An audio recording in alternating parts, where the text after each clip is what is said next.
So, it is a regular old midsummer's day, and each of you are like minding your own business.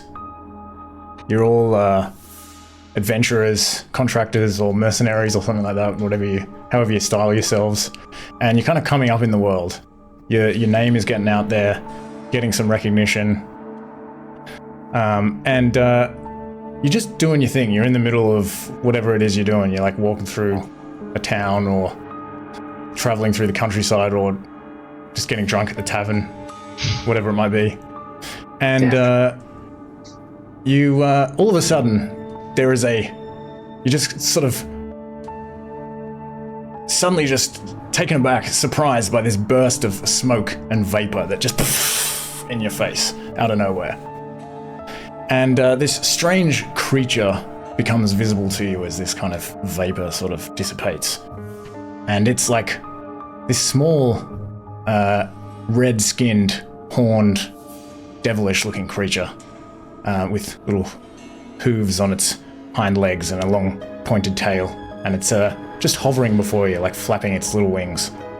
And it just holds out this scroll, kind of holds it right up in your face, and just says like, congratulations, you've been invited to breakfast, don't be late. And like drops the scroll in your hand, and then just disappears again. And you, after a moment of hesitation, you open the scroll to read it. And it says, "Dear hero, I, Morgante, a humble wizard, seek your aid in a matter of great urgency.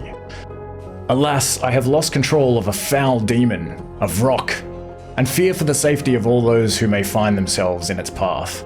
This creature of darkness possesses great power, and so you simply must come and lend me your strength and expertise. We must locate and dispatch this demon before it brings harm to an innocent soul. Please, heed my call and come to my aid." And you can look at the bottom of this note. It also includes some directions to evidently Morgante's tower, which is just out of town, and a request to come as early as possible on the morrow, but not before sunrise. You're not sure why. Maybe he needs his beauty sleep. And so you have some beauty sleep of your own, so everyone can take a long rest, just in case you need it. And in the morning, you wake up sometime before sunrise, and you head out with your gear and everything, and you follow a lonely a lonely dirt road out of town and a short way through some hills. And it isn't long before you can see the top of a tower, like poking out of the top of a canopy just behind the tree line. Just seems to be like some way into this dense forest. And you can follow this road into the forest, and pretty quickly you arrive at what must be the wizard's tower. It's standing tall and imposing, its ancient stones weathered and worn by the passage of time. And it's nestled amidst these gnarled trees and twisted vines, and shrouded in a grey mist that seems to hang in the air, very appropriately for a wizard's tower. And outside the front of the tower, the garden is this overgrown tangle of weeds. It doesn't look like it's been maintained very well for some time. And you can see all these enormous pumpkins scattered around, their vines curling around the trunks of the trees. And the entrance to the tower is guarded by a heavy oak door, reinforced with iron bands and engraved with intricate runes. And as you arrive at this wizard's tower, you see 4 other individuals standing out the front of this tower, just by the door. And it's just before sunrise, and you've all been told to wait for sunrise. So you sort of show up, and this is where you meet each other. I'm not sure if maybe some of you have met each other before, or if this is your first time, but let's do a round of introductions as you wait for the sun to come up.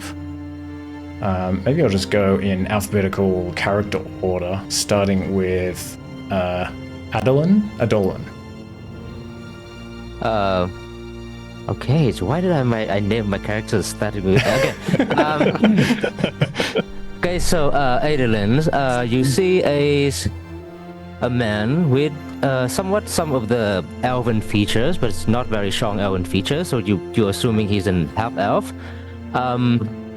Long blonde hairs, kind of like shoulder length, scruffy beards, blue eyes.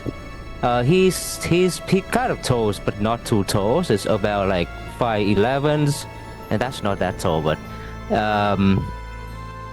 and then he have quite an angular face. Not very lanky as in most elf be. He's have a medium build.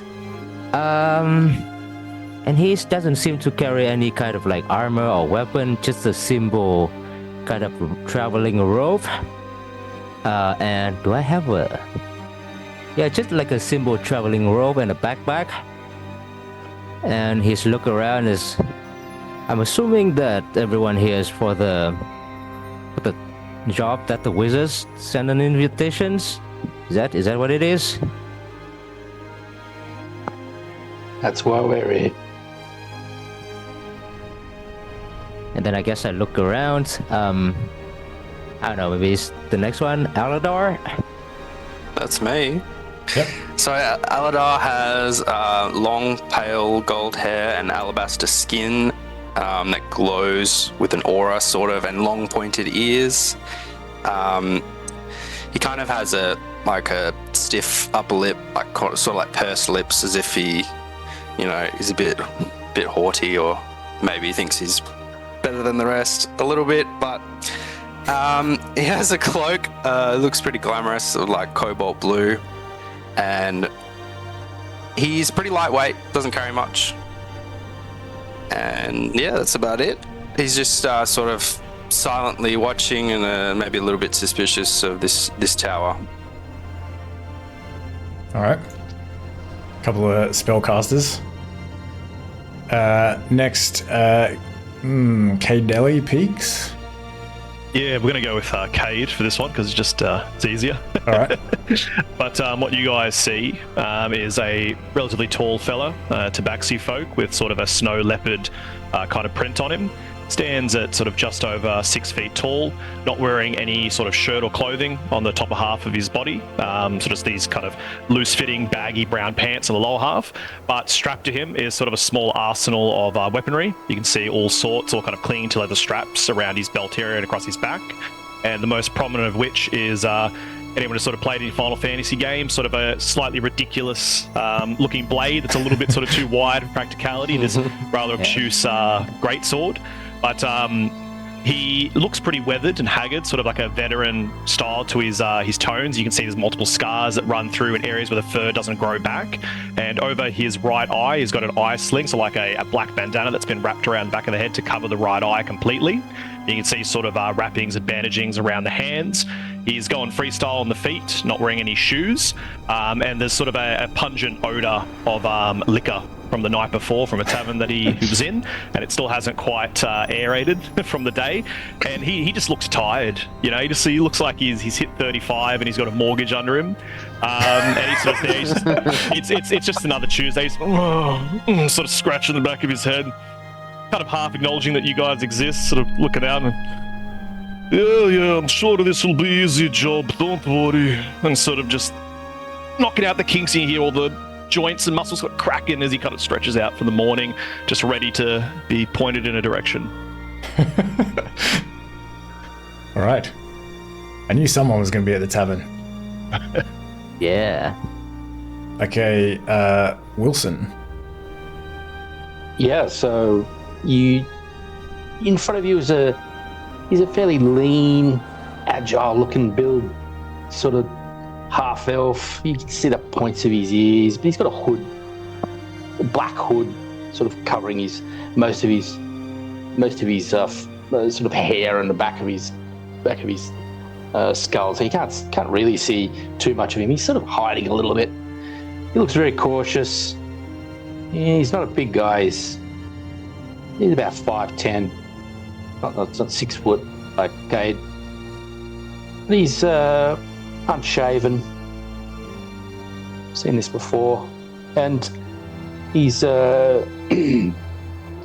dressed in, he's got his studded leather armor on. And it's reasonably well kept. It's all very unassuming. It's all black. He's not really, no, he's not standing out. This guy can blend in anywhere. And strapped to his belt, so a little dagger, looks completely useless. A little leather handle, not much to that. He's got a rapier strung around his back, and a short bow, and a little pack. He's looking pretty comfortable, well balanced. He's a young guy. He's about 25 in human years. He looks like a 25-year-old, but he's older than that because he's a half elf. So he doesn't look like he's seen much action. That's pretty much him. He's just unassuming. No, it doesn't stink of Mintan lager from the ale, from the tavern, because he knew he was going to need his sleep. I'm suspicious the unassumingness is cultivated. He's got very bright green eyes too. So, and tan, the skin's very well tanned. It looks like he's been living out on the ocean for a long time, that type of thing. Ah, okay. You know that leathery sort of, that well tanned look that someone is always in the sun. He's got that look about him. All right. And I practiced this name before we started, but I forgot. You just say Silex, that's fine. Just do the first half of the name. Yeah, that'll work. So he's like 6 foot. He's got these bright blue eyes. He's got like this blue scarf, this sort of a similar color to his eyes, and a blue. He's got like his black studded leather and a blue like shirt underneath. It's kind of like color. It's been coordinated, like color coordinated on purpose. Like his outfit's been picked out purposely. He's got a rapier on his side. It's like that's like the most notable piece of his gear. It's got like a little adornment on the hilt. He looks a little bit tan. Maybe he spends quite a bit of time outside. He's got scruffy hair. He's got a hood that's currently like hung back. It's not like he's just got it hanging over his shoulders at the moment.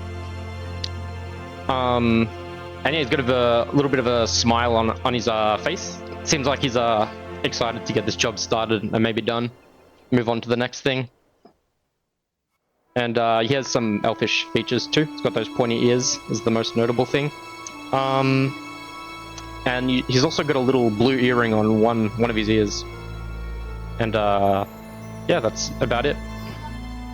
All right, sweet. And we don't have to worry about surprise. He's got a rapier of warning. Makes it easy. Bummer, I should have played like a dwarf. There's so many elves. Yeah, we're like a pack of elves. What's going on? Except for that scruffy looking bloke, okay? Oh, he could be an elf too, you don't know. You never know. Nice. He could be, but we'll find out. So as you're sort of nodding at each other, getting to know each other a little bit, the sun begins to rise, and you don't even have to knock on the door. It suddenly opens,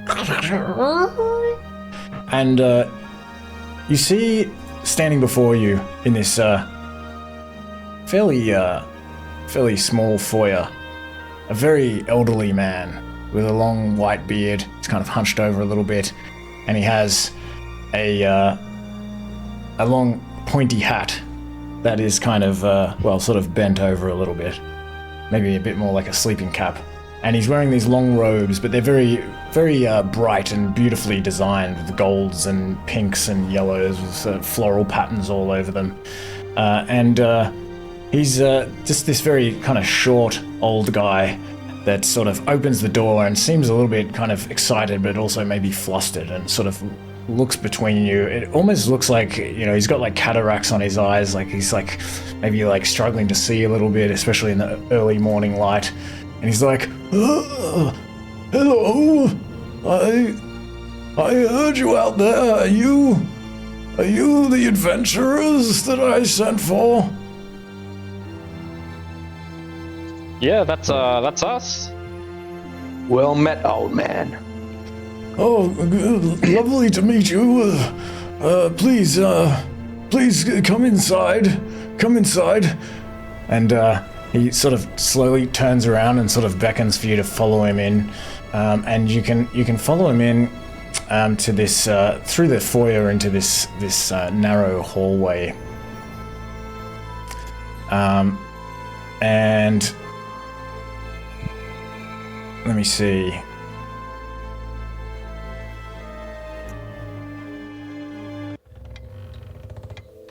You kind of walk through this like creaking hallway. There's like a big grandfather clock on one side of it, and maybe a small table with like a bunch of papers. And you follow this old guy, this old wizard, through this stone-floored kitchen with this big wooden table in it.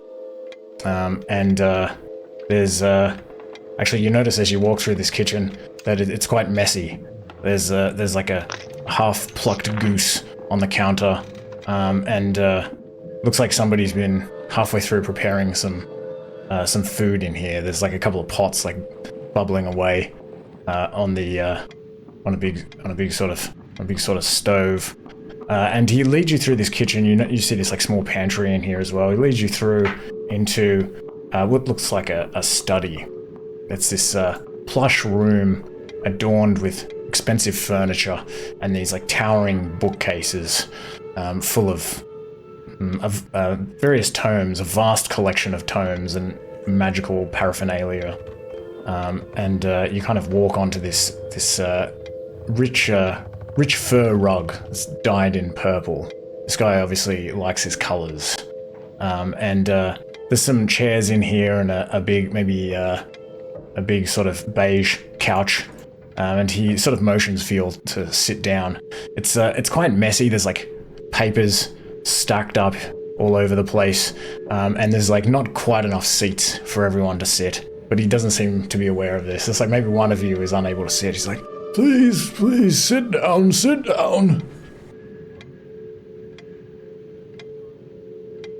I'm just going to stand by the bookshelf and like trace the spines and just have a little look over there, and everyone else can sit down. Yeah, right. I'm just gonna pop down comfortably, like like I'm at home basically, just like making myself comfortable. I'm definitely not sitting down. I'm standing up. I'll be perusing through some of that library as well. Just chilling out, looking around. He's like, well, make yourself at home. Tell me, have you, my mistake. My name is Morgante, by the way. You probably recognize me from my letter. Well, you might have been able to, you know what I'm saying. He seems kind of a little bit sort of befuddled. He's like, have you had something to eat? Seems to be about breakfast time. Would you like some scones, perhaps? Here, I'll conjure up some scones. Where's that wand? He like looks around, finds this gnarled white wand under like a piece of paper, and he's like,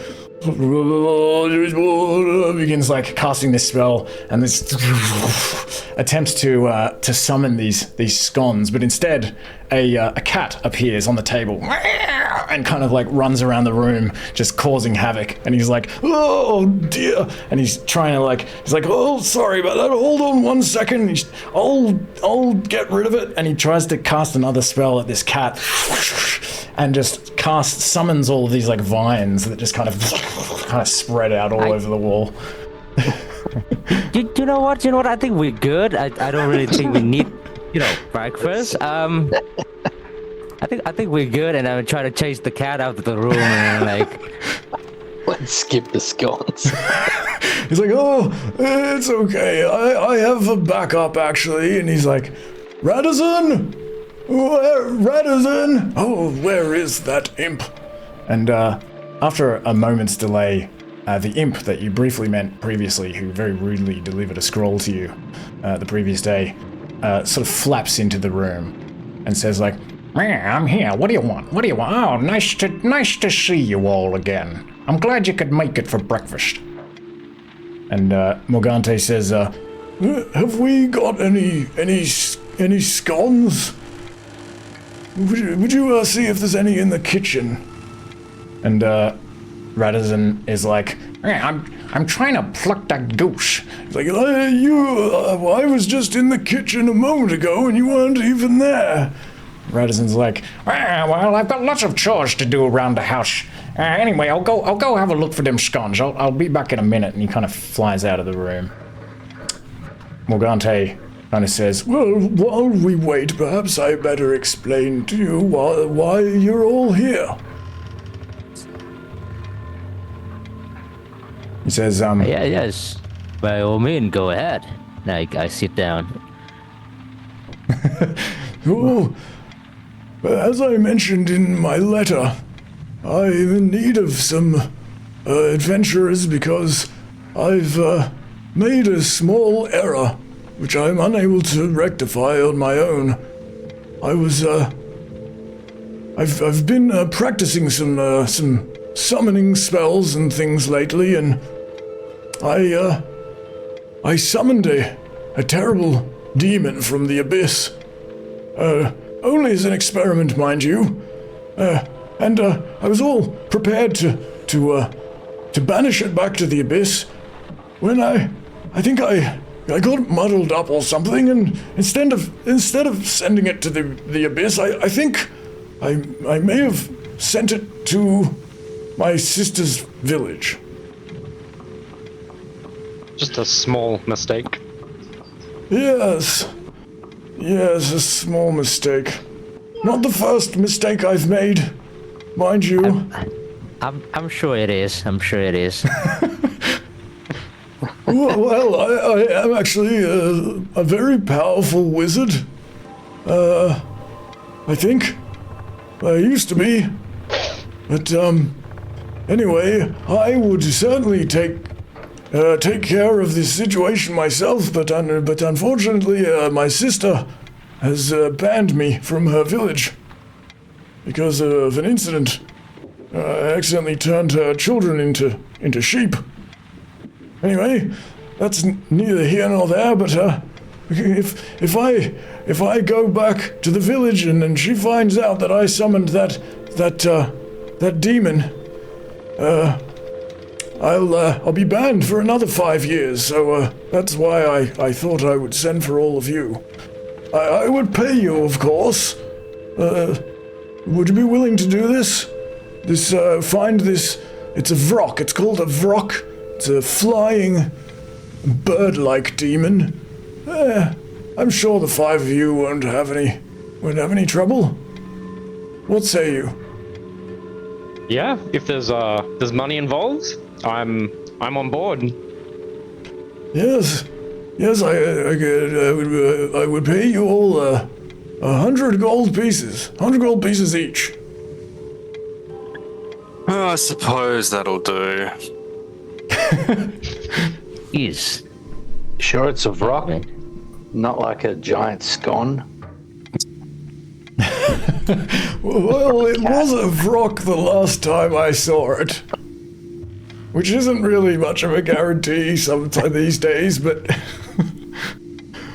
I'm pretty For 100 confident. gold pieces, I go and find a giant scone. No problem. Well, if it is a giant scone, you're welcome to it. But I would appreciate it if you would at least check, just in case it's not. If you bake good on that breakfast offer, 100 gold is deal. Oh, yes. Radisson? Radisson kind of comes in, he's like holding this tray of scones. Yes, all right. I got it. I thought we were shaving these for the party anyway, that's why I didn't want to bring them. Oh, this is the party, Radisson. This don't look like no party. No, it's It's a party of adventurers. Oh, I see. I didn't realize. And, Morgantes. Yes? Yeah, may I ask, like, so whereabout is your sister village? Is that far from here? Yes, it's some way from here. I was made to live on the other side of the world. Just as, By her? Yes. Yes, it's a long story. After I turned her children into sheep, I tried to fix the matter, and things got worse from there, and she said 5 years, other side of the world, otherwise never again. And so that's why I'm here in my tower here. Was On the that bottom. court ordered or just personal agreement? My sister doesn't need the powers of the court to intimidate me. She could intimidate just about anyone. I did what she told me. I love my dear sister, and I would hope to be able to see her again soon. Yeah, I look around. I'm sure we gonna help you out as best as we can. Is there any chance that I can learn of your sister's name in case we have an encounter with hers? Oh, yes, my sister's name is Samantha. She's a little bit younger than me and less beardy. But actually, I would advise that you try to avoid her if you can. The village is called Haven, and what I will do is... Well, here's the thing, I'm not exactly sure where this Vrock is exactly, but I have come up with a modified version of the teleportation spell, which will send you to its location.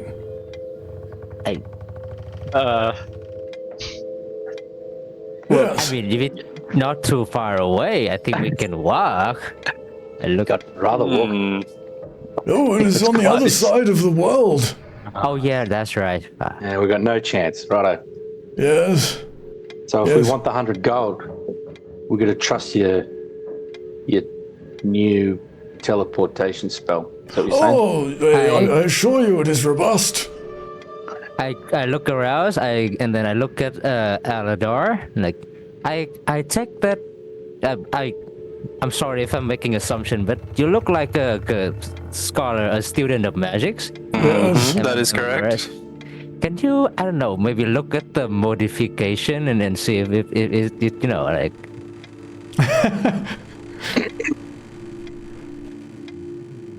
Just in case, you know, we don't want to end up as scones. With jam. You want to see the spell? Oh, yes. Okay, I suppose that makes sense here. Oh, hold on, let me find this thing. Kind of rummaging around. Here it is. Kind of like pulls out this book and like flips through it. It's like, where is it? I think. Oh no, this isn't the book at all. This is. Oh, here we go. I forgot. It's the red one. Here's the spell. He hands the book to you, and you can see this. All of these shakily written, confusing sigils written all over this page. Might be quite difficult for you to understand. I think it's probably like written in his own wizardy shorthand. But you can give me an Arcana check if you want to try to Yes. assess it.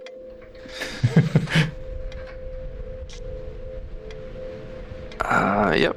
Okay. Come on. Whoa, so close. Seems legit. It seems legit.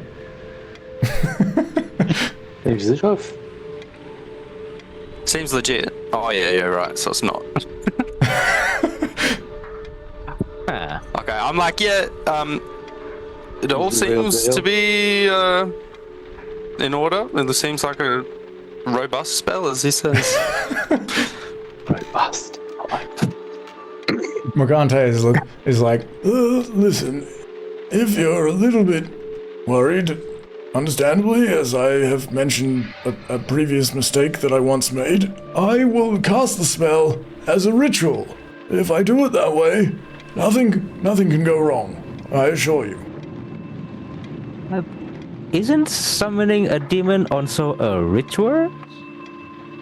No, it was my attempt to banish the demon that sent it to Haven, to my sister's village. Okay, I guess I would just gonna enjoy the scone when you do the ritual then. Oh yes, that's fine. You can take the scone with you. Whatever you're holding will travel with you. Come, maybe come into the kitchen. There's a little bit more space in there. He kind of stands up, hobbles into the kitchen. And you can see Radazon in there. Radazon's like plucking this goose. And Morgante's like, Radazon, go into the other room. Why don't you while I cast this ritual? I don't want to be distracted. Well, first you tell me to go into the kitchen, then you tell me to go into the study. What is with this guy? Radazon like flaps away into the other room. And you can see all this other crap in here. As I mentioned, there's like cheese and other foodstuffs all over the floor. It's just like a big mess. And Morgante brings in some items with him. And he sort of directs you to all stand in the kitchen. And he draws this circle around you with chalk, and he pulls out all these candles and kind of like puts them all around this circle and lights them with some matches. And he stands back and he begins reading from this red book and waving around this wand and chanting, and his eyes sort of roll back in his head as these arcane words that he's speaking become like very loud and booming and sort of almost enter your minds, like they're penetrating your very essence, and sparks of energy begin to sort of pop into existence around you, and the wand begins like glowing bright blue. And after Morgante incants the words of this modified teleportation spell, he then points it at each one of you with his wand. And he's like sending this blue beam of magic towards each of you, which kind of spreads out over your body and envelops you in this warm, shimmering field of energy. And he says, "And so it shall be that you will go, and so will you, and you, and as he's like halfway through finishing his sentence, Radazon emerges from the doorway, and he's like, "Hey, master, that damn cat's made a big mess of the place. Your scrolls are all over the floor and everything." And Morgante's like, "And you, and Radazon," and he points at Radazon as well, accidentally. Yes. And Radazon is also enveloped in this energy from his wand. And the last thing that you hear Morgante saying is, "Blasted, you stupid imp! Look what you've gone and done!" And you all kind of wink out of existence, and suddenly you find yourself in a world of confusion and chaos. And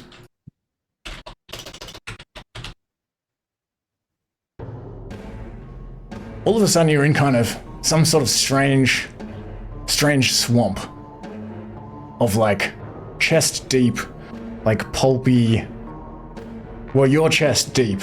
You don't know like where the floor is. It's this like pulpy, like purple goo, wobbling like jelly. And you can see these like large, like boulder-sized clumps of purple matter like floating in this swamp, like icebergs. And it just smells like sickly sweet. It's intoxicating. It's almost like making you feel dizzy. And it's pretty dimly lit in here. But you're all about a meter apart from each other. And it's hard to move as you're trying to, you sort of pull your arm out of this swamp. It's like kind of like sucking against your arm.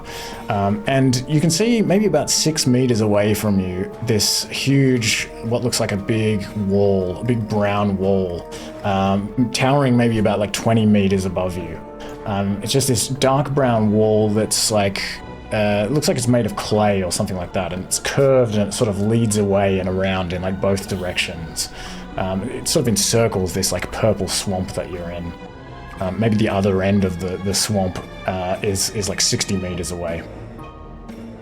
And you can feel yourself sinking into this muck, and Radisson is there as well, and he's in this muck, and he kind of like pulls himself out and like flaps up above you. And he's like, yeah, you gotta get out of this. What's going on? Where are we? And so, I'm gonna put us into initiative. Initiative? Jeez. So, to roll for initiative, go to the top right-hand corner and click on those two swords clashing, those two clashing swords. And in there should be like a little list, and you can click the die icon to the right of your name and it'll roll initiative.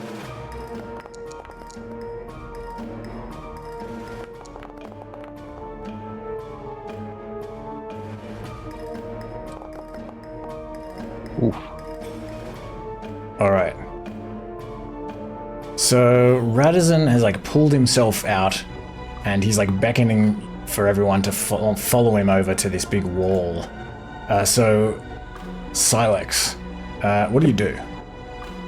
I'm just gonna kind of climb towards the wall that he's sort of beckoning us to. So if you want to try to like kind of swim through this goo, give me an athletics check.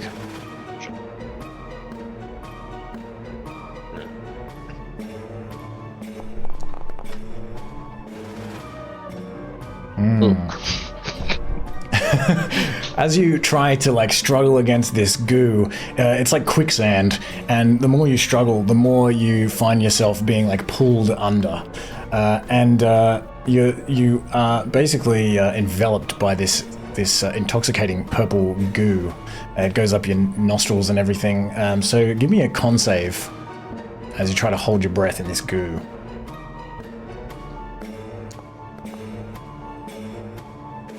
10. Okay. You're gonna take a little bit of. You take 3 necrotic damage as you're like kind of suffocating and choking in this goop. And just as things are starting to you're starting to feel a little bit faint, you're suddenly pulled out of this goo by the imp, and he kind of like helps you as you're able to kind of continue struggling over towards this clay wall. I forget your nickname again. Oh, for me? Yeah. Cade. Cade. Yeah. What do you do? Right, cool. So you said there's little solid chunks floating around as well, or are we sort of just in the midst of almost like a swimming pool? Yeah, no, there's like solid chunks, like big purple like things. Squishy. Floating, are they? Yep. Any In of them this kind nearby? of jelly. Yeah, there's probably one pretty close to you. Yeah, we'll see if the flotation device strategy works. Sort of like get an arm sort of crooked over it if it's small enough, try to like see if it holds my weight up, if it kind of helps at all. Okay. Yeah, you can do that. You can, if you are able to get over to this thing, kind of pull yourself up onto it, and yeah, it'll hold your weight. It just feels like, yeah, this kind of squishy, like pulpy thing. Maybe give me an athletics check at advantage as you try to use this floating thing to get to the wall. Hey. Why does your roll look different? Are you doing it through D&D Beyond, yeah, using the importer. I didn't know. Oh, so you're using the importer. Okay. So, what is the result there? 21. 21. Okay. Oh, there it is. Yeah. Yeah, you're able to get over to this wall safely. Okay, Wilson. What's the imp doing? He's just kind of flapping above you, just sort of yelling at you, beckoning for you to follow. Radisson, you mutt. Come and give us a hand. What? What do you want? Give me a hand. Can't you look after yourself? No. He'll kind of flap down towards you and like hold out his hand. He's like, you're gonna look at the size of you. You're gonna pull me in. Useless. I'm gonna try a similar strategy to what Kay did. I'm gonna, because that worked. So, give me a persuasion check. You will. Yeah, just to see. We'll see if maybe Radisson can help you. Persuasion check. Although you are insulting him, you can also do an intimidation check if you wish. No, I'll just do the normal persuasion. All right, he'll help you. He's like, fine, take hold of my hand. That's the way, scon boy. Get us out of here. He begins trying to like drag you as you're kind of swimming towards the wall. So maybe give you an athletics check at advantage as well.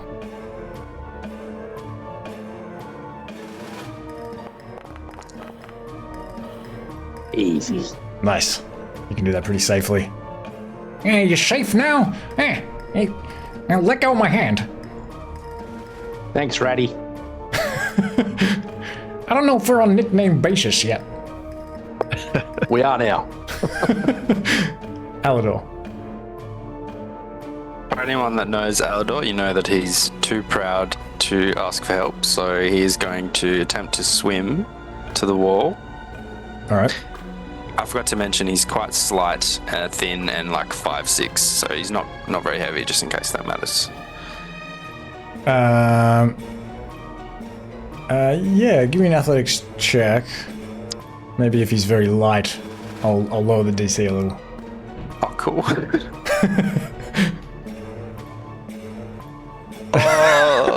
Give me con save as you begin to drown in this goop. Ooh. Oh, Nice. there you go. You're able to hold your breath long enough for Radisson to kind of fly back and pull you out now as well, and help you over to the wall. And you don't. No damage is done to you. Adorn. Okay. So questions for the DMs. So this is it's kind of like a kind of goose like materialized. It's kind of like jelly. It's jellies. Then shape water probably not gonna work on it, right? Does it count? There might be some water content. What does shape water say exactly? How do I put it in the chat? An area of water. You have to choose an area of water. I'm thinking it's not technically an area of water. Yeah. Okay. Or maybe it's not. It's arguably not an area of water. Yeah, I think you would feel that that's probably not going to do it. Yeah. Okay. But then it's okay. I look around. I see. Guy seems like he's got himself safe.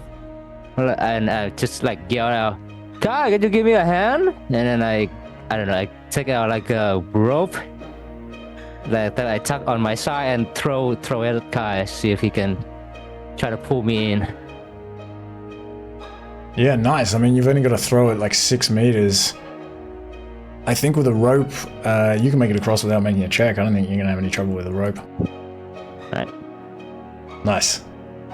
All right, so you can all get over to this wall safely. And we're out of initiative. And this wall is, let me see. It's pretty porous, pretty rough. It's made out of like some sort of like sandy clay-like material. And there's all these sort of irregularly spaced imperfections and things you can like get your hands and feet in some crevices and cracks and whatnot and try to climb up the wall.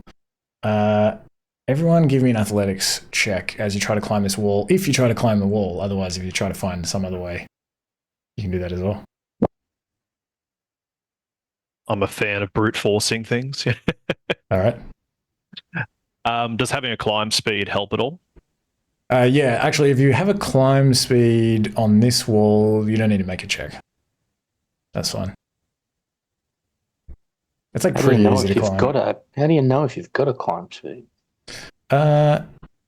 Is it on this sheet? Yeah, if you in your character sheet, if you like hover over where it says walk, see your like armor class underneath your portrait. Yep. If you hover over that number that says like 6, it would show you your climb speed. But I don't think you. I got nothing.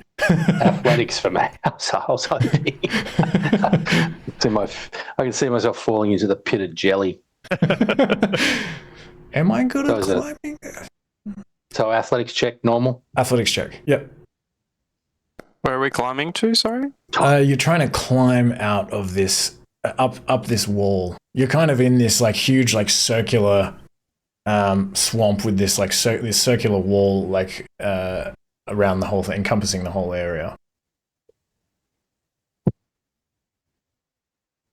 I'll say for you, Adeline, since we've got the rope already out and running, I'll sort of tie it around my waist.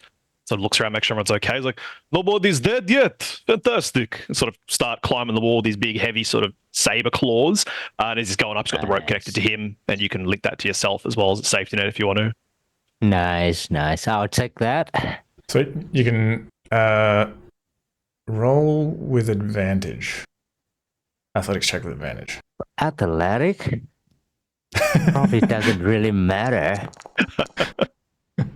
There we go. You lose your grip and you fall a little bit. So maybe Cade, give me an athletics check as you try to hold onto him. Sure. We'll see if you both go falling back into the goo. 14. 14. Yeah, you're fine. You can hold him on the end of this rope. Prevent him from falling. Sorry. You can do better. Come on, I believe in you. Pull all the muscle that I have in my very unmuscly body. All right, but let me see. The DC for this is 10. So if you failed 10, then you lose your grip and you fall off the wall and you go plummeting back down into the goo. How far is it to climb up? So it's a 20 meter high wall. Oh, okay. I can't cast Misty Step then.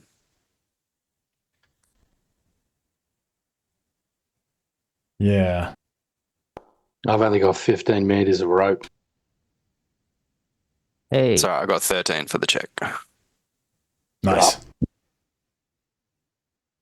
If you fall, Silex, you fell? Yeah. Okay, so you fall, I'm gonna say, you fall like 6 meters back down into this goop. So I'll do, you take some bludgeoning damage, because it's goop. You just like, but you just take half the bludgeoning damage because it's not like just the ground. So just like 2 bludgeoning damage. Yep. How do you fall into this goop again from the wall? I'm gonna say like my hand like slips, so I fall like sort of like on my, towards like my back, and then I've just sort of fallen like flat back onto the goop. Ow. It's gonna be one of those back slapping smacks. That's what I was imagining as well. That did not go as expected.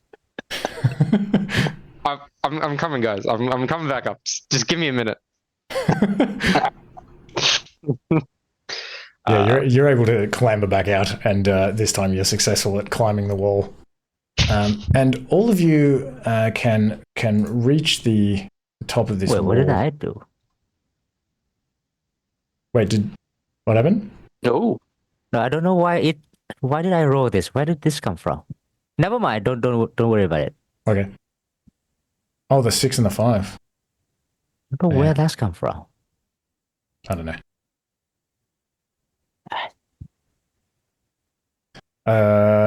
Okay. You reach the top of this wall, and it's It's kind of like the top is like this slightly like rounded surface, maybe about like 2 meters across. And you can sort of step over and look out across this strange landscape from the top of this wall. You see directly below it this kind of bell-shaped, also made out of this like kind of clay-like material, this like bell-shaped object that's like a huge object that's a circular object that's like leaning against this wall where you were. And the other side of the wall is probably a good like 40 meters, 50 meters down. It's just this huge, it looks like you were in this huge vat, this huge clay vat. But you look out over this landscape. You can see the ground is this brown wooden, it looks like it's made out of wood. You can see these like long parallel crevices, sort of maybe about like 150 meters apart from each other. And they're about maybe 2-3 meters wide. And they're kind of reaching from some dark area up to the north to some area further to the south that just appears to just be this vast empty expanse, maybe like half a kilometer to the south. You've got like a pretty good view from where you are. And the landscape is just littered with all of these various huge objects. From this vantage point, you can see that they are like massive jars of food, spreads and beans and olives and pickles and things. There's a giant loaf of bread on a massive brown plate, and a swimming pool-sized dish of butter, maybe a big basket of eggs, and like another basket of like vegetables and fruits and things. All of these gargantuan sacks of like rice and flour and other goods. And Radisson points at something. He points down at this bell-shaped... You sort of... it's clicking now that you were in some kind of like jar. You realize you must have been made small somehow. And you were in this what looks like maybe a jar of jam. You feel like very grateful that this place is quite messy and somebody left the lid off this jar of jam. And Radisson like points at the lid of the jar that is this kind of bell-shaped object that's like leaning against it. And he's like, the Vrock! But you don't see a Vrock. You just see these like spots and streaks of like purple jam and like claw prints kind of skidding down this lid and onto this wooden ground like far below. And Radisson slaps his forehead. He's like, that old fool must have sent the Vrock to his sister's village. He sent it to the damn Pantry instead.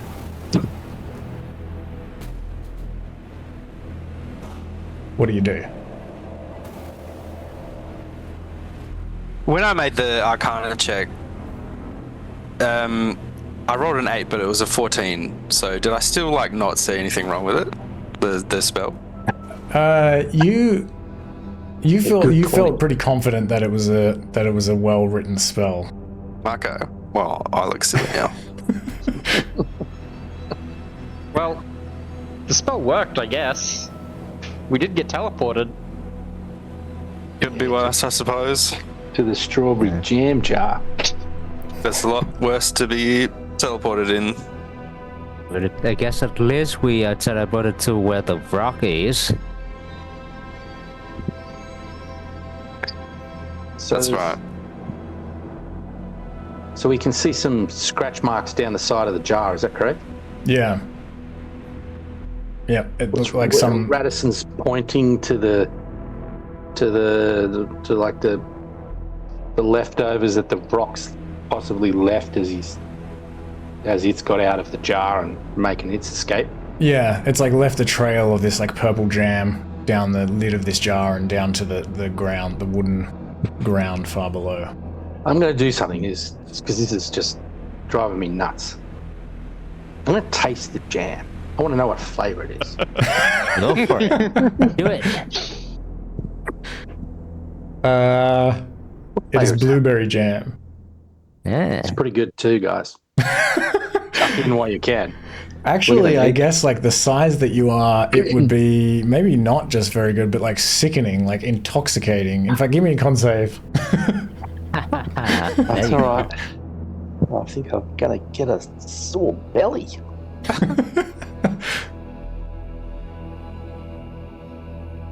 What's Donnie?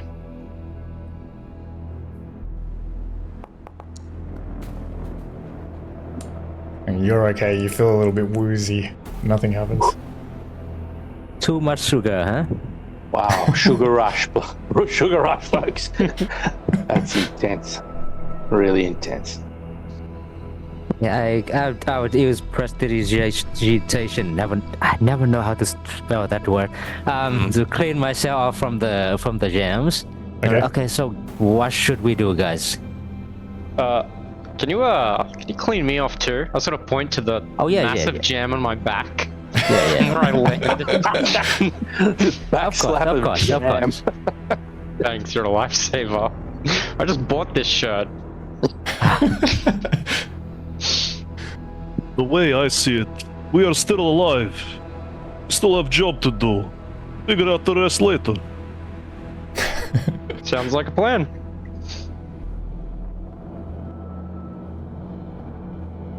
I guess we follow these scratchy marks on this bell thing and see where it leads us. I think that's a good idea. Where's Radisson? What's he doing? What's Ratty Boy doing? He's just flapping it, hovering in the air nearby, and just kind of like looking around, like. Ratty, make yourself useful and see where the tracks go, because we can't see. You might be able to get some height and see where it went. Yeah, okay, good idea, boss. Hold on a second. He like flies down along this lid to the ground, and you can see him kind of far below, as he appears to like follow these tracks to the south, where there is just this big void about like half a kilometer away, and after a minute or so, he like comes flying back, and he's like, "Yeah, I think it went that way. It seems there's like a cliff there. It's the edge of the shelf, evidently, and I think it flew that way." We got to figure out how to get down from the top of this jar, I guess. Have we lost the plot? Just tie ropes together. Very good. I got 15 meters, but it's like 20 meters down. Is that right? 25 maybe. Probably like 40 meters down. Well, I got 15 meters of rope. Anyone got any more? Yeah, I do have some. Yeah. It's like it's a slope, so you can like kind of slide down there. We could slide down and use Oh, hell yeah. the friction of the jam to take the fall. Ride the lightning. It looks pretty steep, so it'd be like a little bit dangerous if you just go sliding down there. But yeah, it's not like a drop. All right, who's going first? I will give it a shot. There you go. All right, give me a dex check. Or give me an acrobatics check even if you want to do that. Nice. Oh, there we go. How do you slide successfully all the way down this lid? I'm just gonna like feet planted next to each other and just slide straight down. Yeah. Just up and down. This guy. He's just. It is just a perfect landing. Nice. Seems safe, guys. Give it a shot. Well, I always like going second. Come on, I'm gonna go. Righto. All right. What are we gonna give it a? Acrobatics check. Acrobatics. Anyone who wants to slide down can give me an acro. Problem. Oh yeah, nearly as good.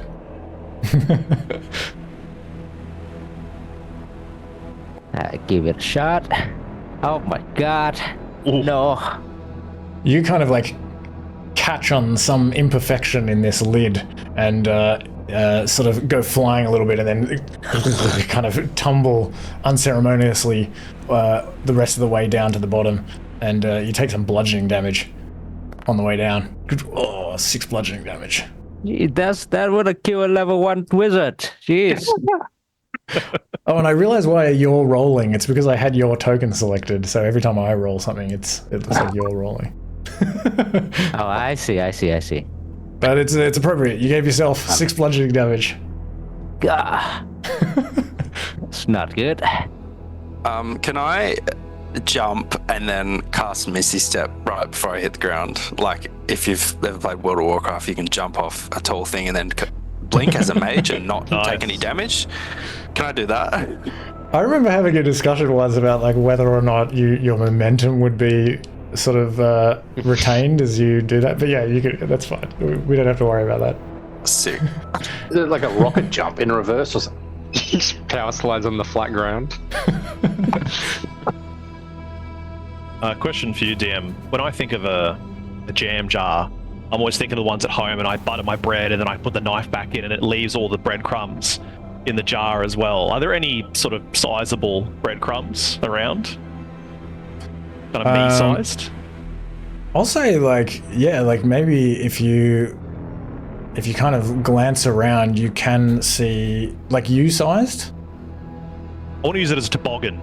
You know, like ride the breadcrumb down the side. I reckon like on the lip of this jar, like maybe like 10 meters away or something like that, you can see what looks like some sort of object that's sitting there. And perhaps there are some crumbs in the jam as well. You can like sort of, it's very easy to walk over there. It's like a 2 meter wide lip. So yeah, you can like run over there and grab this crumb.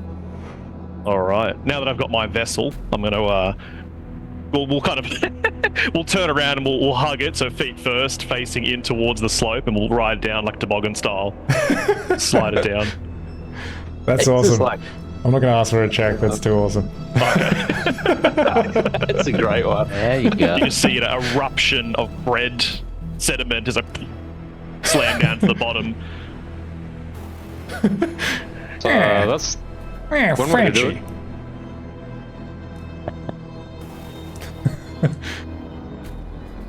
All right. Okay. Was that everyone? I guess Yeah, I think everyone's down. That's everyone. Yeah. Everyone's down. Yeah, so I guess down we here you follow can the see track. this. Yeah, you can see go these ahead. tracks leading to the south along these like wooden boards of the shelf, and they're like heads of rusty nails sticking up, maybe like big shrubs, or they're probably like about 1 meter high, like look like tables or something like that. And you can also see here and there these big like spikes, jagged spikes coming out of the wood that look like just big splinters. And you can also see to the north that it looks like the ground is kind of covered in this what must be dust or something like that. And the further north you go, it kind of gets thicker as it leads into the back of the shelf where it's much darker. But otherwise you can go the other way if that's what you wanted to do and follow these tracks. And it doesn't take you long before you reach the edge of this shelf, and you can look down and out from this shelf, and there is just this enormous expanse below you. It looks like several kilometers down. You can see stretching out in this deep valley below this stone kitchen floor. There's like an enormous wooden table some way in the distance, and Radison's just kind of like hovering there, just going like, I mean, I could get down there, but I don't see how you're gonna do it. I'm starting to think we've got two problems here, and one of them's way more important than the other. How are we going to get big again? Bugger the Vrock. Wait, but Like, it's the size of an ant. We'll squash it when we get big again. Surely. Well, the world wizard will have to get hungry at some point, and perhaps when he opens the pantry, he'll notice some tiny people. Yeah, he won't have Ratty Boy to take him his scones and jam, will he? yeah, He might squash us. yeah, he might squash us. Like I doubt if that guy is gonna have any. But this is Morgante kitchen, right? It's not a random kitchen, no? Yeah. Yeah, that's right. Okay. You know, I tell you what, when I was in Morgante's study, I seen that cat was making a mess of things, and there was all kinds of scrolls and magical stuff on the floor. And maybe if we could get to the study, we could find like some kind of, like a dispel magic scroll or something like that. I don't know how we'd read it. It'd probably be pretty big, but maybe, I don't know. Could be worth trying. Better than dying of sugar poisoning. I like that idea. But the question is, how do we get down? Now? Well, what's up the back? I say we go and have a look up the back. I think that's north, because south is edge of the cliff down, isn't it? Is that right? Yeah. We won't be able to get a. We're gonna poke around. We're gonna, yeah. Otherwise, what are we gonna do? We can't. We're gonna look for a solution. Well, as you're kind of looking this way and that, you notice a couple of things. You can see further in where this dust is and this shadow is, there just appear to be more of these just various foodstuffs and boxes and things like that. You don't see anything there at a glance, but you do notice that to the west, where the shelf of the pantry kind of like meets, like a vertical, like the side of the pantry, you notice what looks like a huge archway, like a big cave mouth, except that there's like light shining through, and it's at shelf level, and it looks like perhaps it's maybe like some kind of hole in the west wall of this pantry. You also notice further off to the right, this giant, like big wooden tower. It's like a big post or something like that at an angle, that is kind of extending from the floor and like leaning up against this shelf that you're on. It looks like a giant broom handle. And Radisson kind of sees the archway, and he says like, that way could be the way onto the kitchen bench. I remember there was a hole there. Okay. But why is that? Could be the mouse hole too. Yeah. Do you guys have rat problem before in the kitchen? It was there when we got the place. I don't know. This sounds like a trap. Well, if you're all too scared to tie rope and climb down from cliff, then we go through hole. If you're too scared to go through hole as well, then we sit here and wait to die. Good point. What's this broom? Is it go all the way down to the ground? Yeah, you can like look over the edge and see that. Yeah, it goes all the way to the ground. So the broom handle's connected to our shelf, and we could. That's a harder slide down than a jam jar. Well, if we need to get to that room later on, it is kind of our only option to the floor, because I don't think we're going to be parachuting down, unless we want to end up like Jam. You are in quite the jam. I guess we just go through the hole. Yeah, let's. Cade wants to go through the hole. Who's through the hole? I think we've got to go through the hole. Yeah, let's do it. I don't think there's any choice. Let's do it. Yeah, I'll start walking over to him like, scared of shelf, scared of broom, fine, and start walking towards the hole. Alright, so you can head over towards this big archway. It looks like it's about maybe 5 meters in diameter. And as you approach this hole, you begin to hear this strange sound. And it's coming from the west. where the edge of the shelf is. It sounds like this strange kind of humming, droning sound, and it is like getting closer to your position as you're sort of moving towards this hole. And Running sound. as That's you mage armor. Good man. I feel like that's a Mouse? borderline reaction. I already cast it like before we enter the.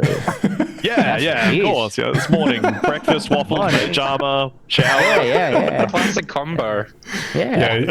You can do that as you're like you hear this like humming sound. You can quickly like, and you look over towards the edge of the shelf, and you stare in wonder as this ominous drone just fills the air. It becomes like deafeningly loud, and you soon see an enormous blowfly, about 4 meters in height and 8 meters in length.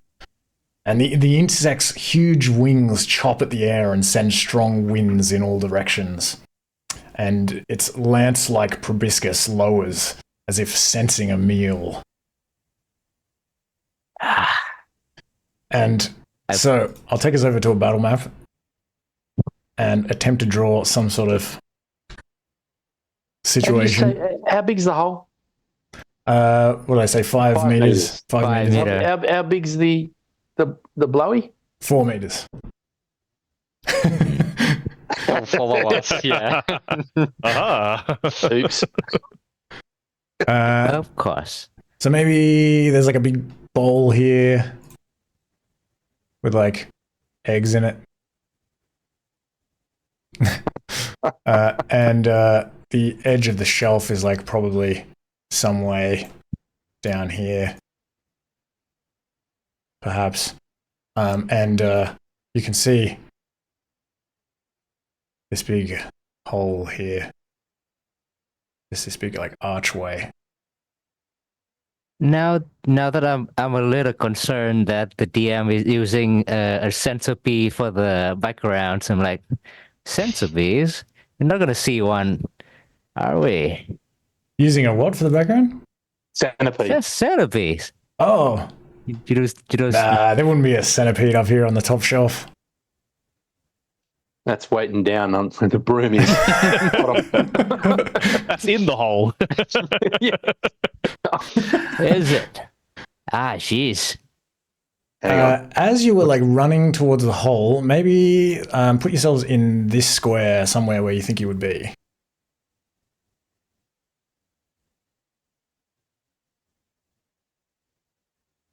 And I don't know, there's probably like some sort of thing here as well. Little plate with some butter on it or something like that. And maybe a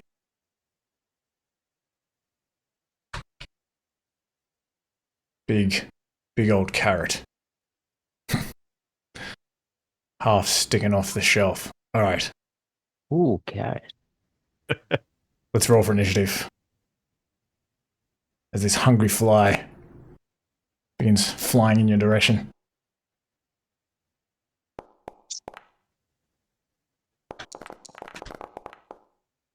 How do we roll for initiative again?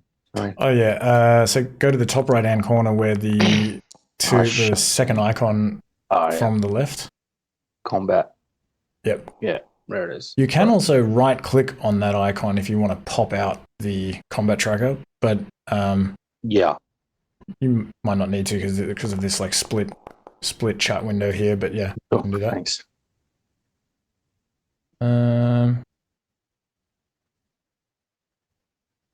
All right. What do we got? Is anyone surprised? No one's surprised. We got a sort of warning. Okay. Housefly. Silex. What do you do? Yep. Okay.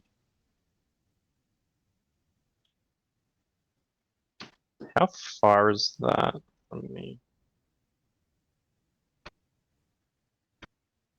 17. Yeah, 15, 16 meters. Just working out my bow's range. Is it 16? All right.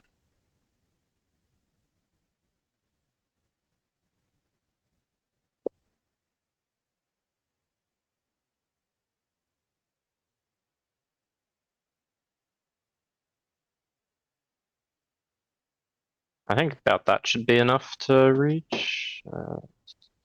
Sweet. 16. Yeah. Then I'll just make a attack roll. All right. It really just looks like a giant cookie. Maybe it's a giant cookie. Oh. 10 misses. This fly just like kind of dodges out of the way. The arrow just maybe it like lands in the carrot. Okay. I'll just use the rest of my movement to sort of move back here. There's not really anything I can use to hide, right? Nothing you can see. Yeah, in the immediate vicinity. Yeah. All right. Well, then, yeah, that's it. All right, Kate. Sort of turns around, sees this thing. Oracle told me I'd be killed by fly. I didn't believe it. Slowly pulls out sword. How big is this guy? He's gargantuan or huge compared to us here. Yeah, he is 4 meters in height and 8 meters in length. Yeah. It's a one shot. Let's ride the lightning. We're killing it, yeah, guys. Yeah. So he's going to run forward. No, there's going to be no reasoning today. He's going to come forward, and you see him sort of draw his greatsword over his back. He's got it half cocked, and he sort of crouches down low. You can see sort of the tension, the spring load building in his calves. They sort of bulge, and he's got his left hand sort of out ready, and the claws sort of slowly come out, and he's kind of in this poised position. I want to hold my action to rodeo this thing if it comes within 5 feet of me. I want to climb the creature. Okay. There we go. Yeah, it's there is a ruling for it, believe it or not, boys. They have thought of this one. Yeah. So, well, what sort of ruling were you thinking of? I would just have to improvise something. Oh, gotcha. So in the books, it's under climbing a larger creature. So you use athletics or acrobatics contested by the larger creature's acrobatics to climb it. You get advantage on attack rolls against it while you're on the creature. And let me just check if there's anything else. D&D 5e, climb. Yeah, I actually do have, I mean, we can try that. I do actually have my own rules for climbing onto a bigger creature, which are probably similar. Oh yeah, I've got like moving, where is it? But what I actually meant was, were you going to try to lasso it? No, he's waiting for it to come over here. Okay, so you're just going to try to just jump on it?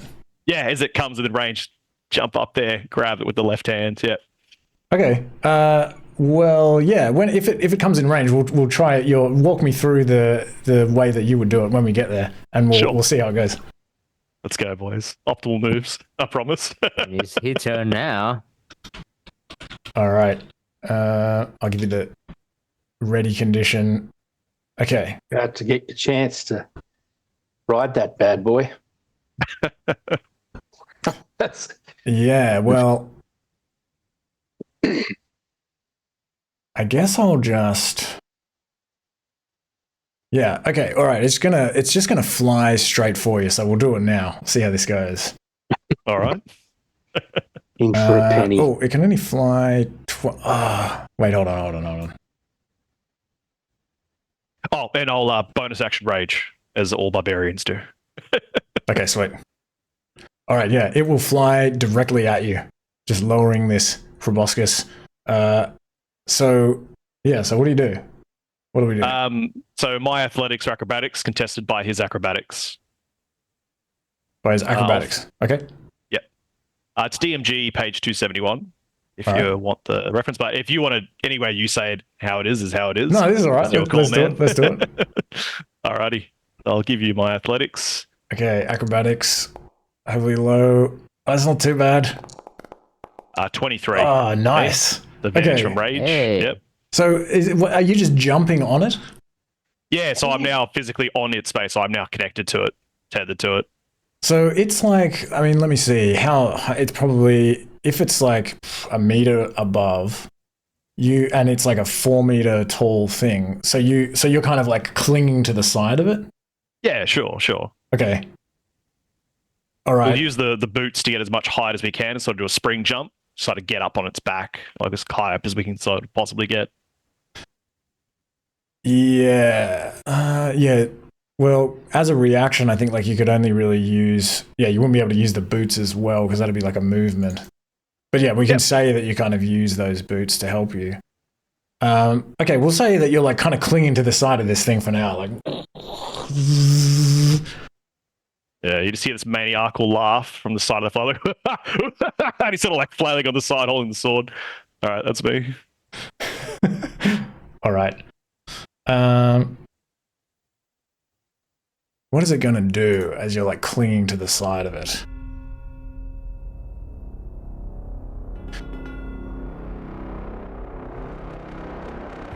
Let me think. I think it is going to try to, well... I'm just trying to think if it can like attack you while you're like clinging to the side of it with this like proboscis. Can it get around, you know, like... Gonna go nuts. Okay, it is going to try to shake you off of it. So, give me an athletics check. Oh, this won't be hard. 24. Easily managed to continue to cling to this thing.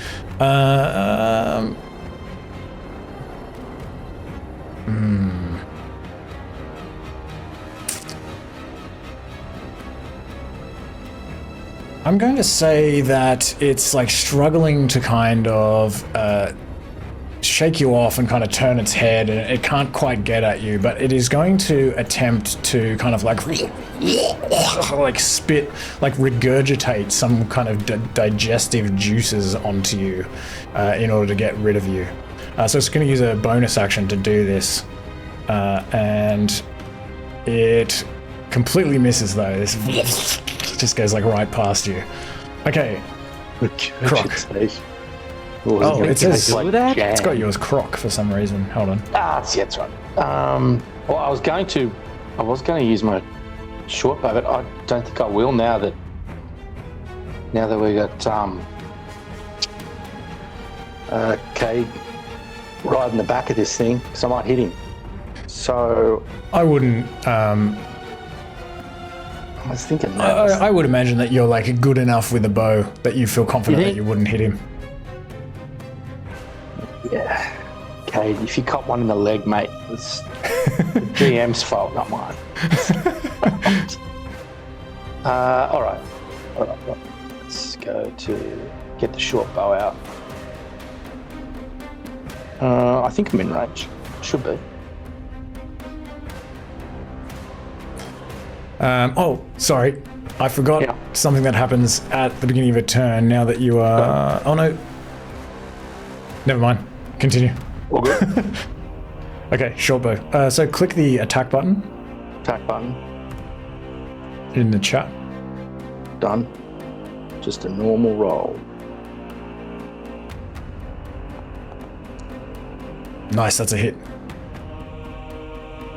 You hit Cade square in the back. No.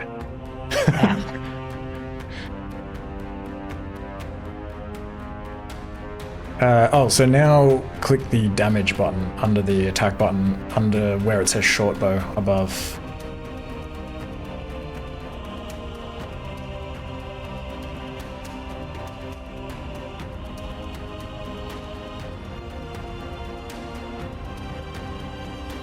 Where is it?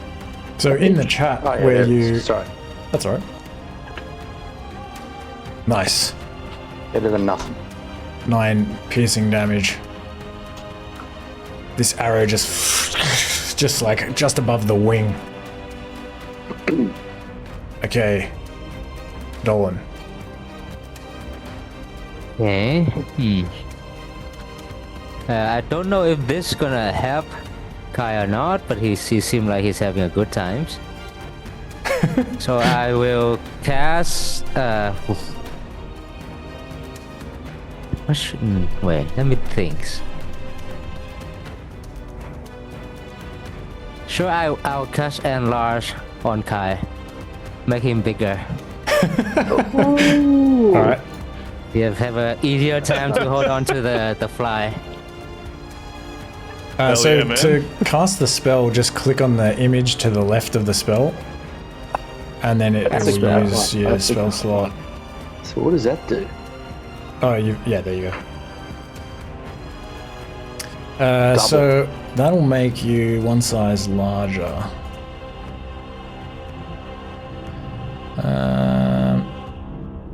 I'll just see if I can do it like this. There you go. That's perfect. All right, anything Cheers, else? mate. You'll even put it like that. Okay, Alador. Alador is going to move away from the fly a little bit, just kind of like, ugh. And then he's going to reach out his palm and emit a ray of frost. All right.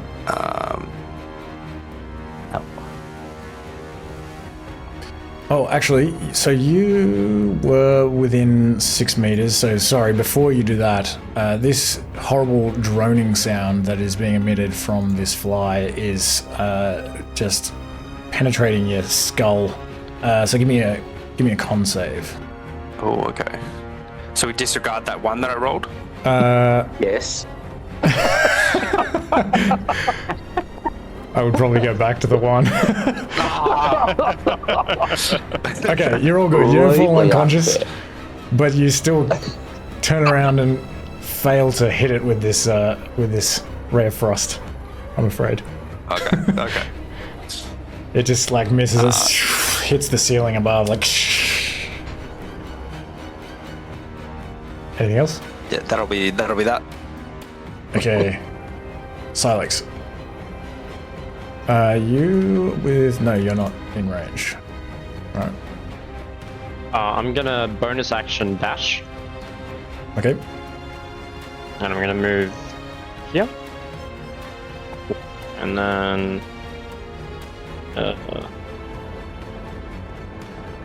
I'm gonna booming blade. All right. Oh, whoops. I just make a melee weapon attack. I'll just do that.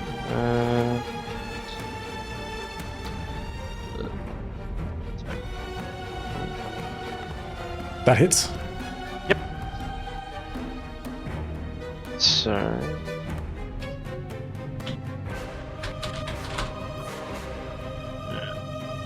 All right.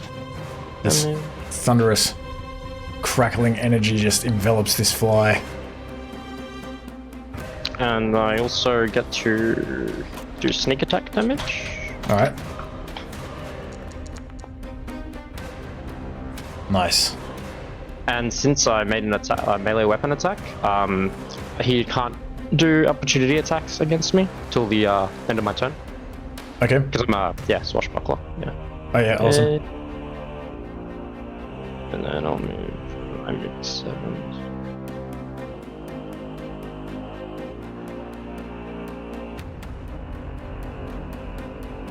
I think it's out there. Yeah, that's it. All right. Cade, you're grabbing onto the side of this fly. It's now like crackling with this energy. The kind of sparks are going in your face, and it's like flapping around madly, trying to like shake you off. And you've just like grown to like, I don't know, like half the size of it, practically. What do you do? Well, the game's changed now that I'm larger. So the droning that's coming off inside, make my con save Oh first. yeah, sorry. Yeah, thank you. You do make the con Yeah. save. You got it. Oh, this would be funny. Oh 12. yeah. Oh wait, no, you 12. Sweet. Oh no, you fail. Fuck. DC 13. No, I don't want you to fail. I want to see what's gonna happen. Okay, you fall unconscious. Can I do something? What is it? Silvery barbs? No, I don't have silvery bar, but Oh, no. I can use my You can't reactions to silvery do bars in the there, what huh? is this? The thing from Y Magics. Wait, what is this? Oh Where is yeah, wild magic. So you. I have a thing I forgot. Where is it? Where's the thing? This one? Is this the things? Tides of Chaos. Oh wait, no. Wait, no, Yeah, not so this I've got to one. like ask you to make wild magic rolls. I've never played with a Oh, that thing. I wild don't have magic that thing sorcerer. yet. It's level 6. Okay, never mind. Fuck. All good. Appreciate the thought. Yeah, so you see sort of there, he's like a bloke who's been riding a bull around the rodeo and he's hit his head against the fence for a second, sort of see the one eye that's not bandaged roll back as he falls over the side of it. Sort of slabs down there, unconscious. Yeah, so I think that the fall would wake you up, but you would still be prone. Okay. Unless it specifically says, oh, for 10 minutes. A creature that can't hear the drone automatically creature takes damage. If a creature's... Is there no way... Sorry, I thought it said that maybe another creature could, like, snap you out of it. Yeah, down the bottom there it says up above, condition ends if you take damage or another bloke comes and uses their action to wake you up. So they just have to use an action to wake you up. Which means they're just going to, like, shove you or something. Yeah, I think you wake up when you hit the ground. You really want to see what's going to happen, don't you? You're going to have to jump back on, though. oh no. We're changing tact. All right, well, if I'll take that graciously. Do you want me to take a D6 bludgeoning? No, you're only like a meter up, 2 meters up or something. I think you're okay. All right, so you see his head sort of lull back as he falls off and kind of falls backwards, sword clatters to the side. And you see his head kind of bounce against the ground. He's like, oh, right, giant creature. And he sort of uses his movement to stand back up. And he's going to use his action to try to grapple it. So, assuming that the buzzing's coming from its wings, he's going to try to sort of bear hug it with an arm to try to like sort of pin the wings against the back and sort of lip the hand around the other side and kind of grab it to try to quell the buzzing in a grapple.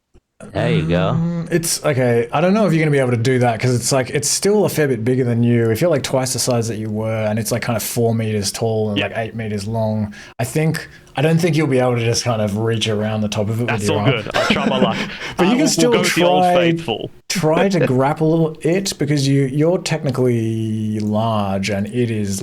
Oh no, it's huge. So can you grapple As a long creature as it's that's not one more than above you? 2 sizes bigger, Yeah. so I could try to shove One and grapple side it. from bigger. Yeah, there. you can still try to grapple it if you want, but I don't know if you can like stop it from flying. That's all good. We'll go with the old faithful. Give it the old swing. Okay. So we'll open up. Let's make it reckless with the great sword.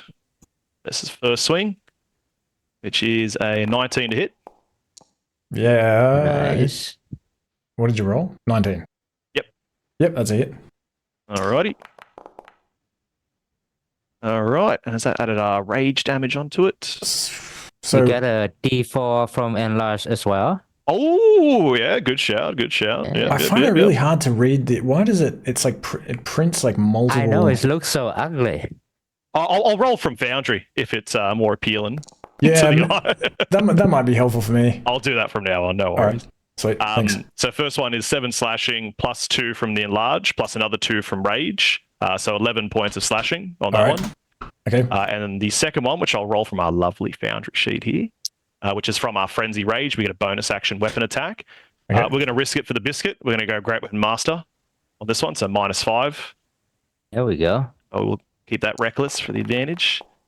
Oh, great. Just So misses. that's an 8 to hit on the second one. Alrighty. Yeah, just misses. That's me.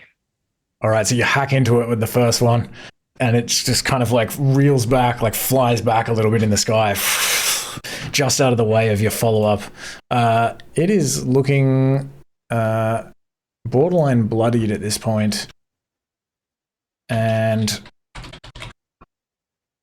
also very confused. It is going to now turn directly towards you. It's able to get like a zero in on you properly. It's going to try to attack you with its big spike on the front of its face. Putting it on.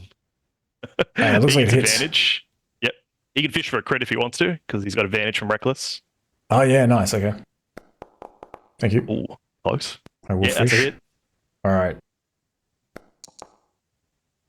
So 6 piercing. I think it's just piercing damage. He'll follow up with a second one. He's just gonna or it Nice. or she. 6 I don't really piercing know. down to 3. Yep. That one misses. And then it is going to once again attempt to spew a little bit of puke onto you. Jeez. And that one helps. He's got it. That one hits. Regurgitated jam. Oh, yeah. 11 acid Sugar damage. rush. 11. Nice. If he wants to take his second roll on those, I don't know if you did roll Oh with yeah, advantage. fuck! I keep forgetting about the advantage. So if you get a crit for big money, I'll try the second proboscis. yeah, I'll do it. All right. Just another 6 Down to piercing. 3. Alrighty. That'll do. Thanks for the reminder. No worries. Have 6 more damage for the reminder. Oh, jeez, mate. I'll take 3. That makes sense. That's a good rule. All right, Wilson. Okay, I'm just gonna have another shot with the. I'm not even gonna move. I think this worked last time, so whatever works. I don't know why I did that twice. But anyway. Actually, it's like not quite bloodied. Close enough. 24 hits. I can't do maths.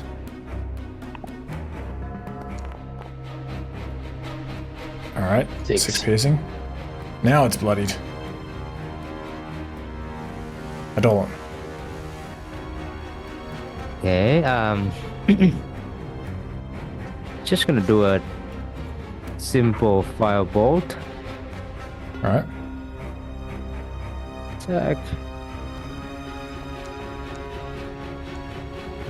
That is a 20 Nice. to hit.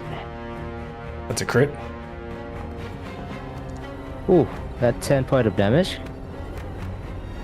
So when you do the damage, did you hit the crit button? I can't see. Oh, it's not a crit. It is a dirty 20. It's not a natural 20. It's just. Oh yeah, they've changed it recently where they color it green just because it's hit, I guess. Ah. That confuses me. Okay.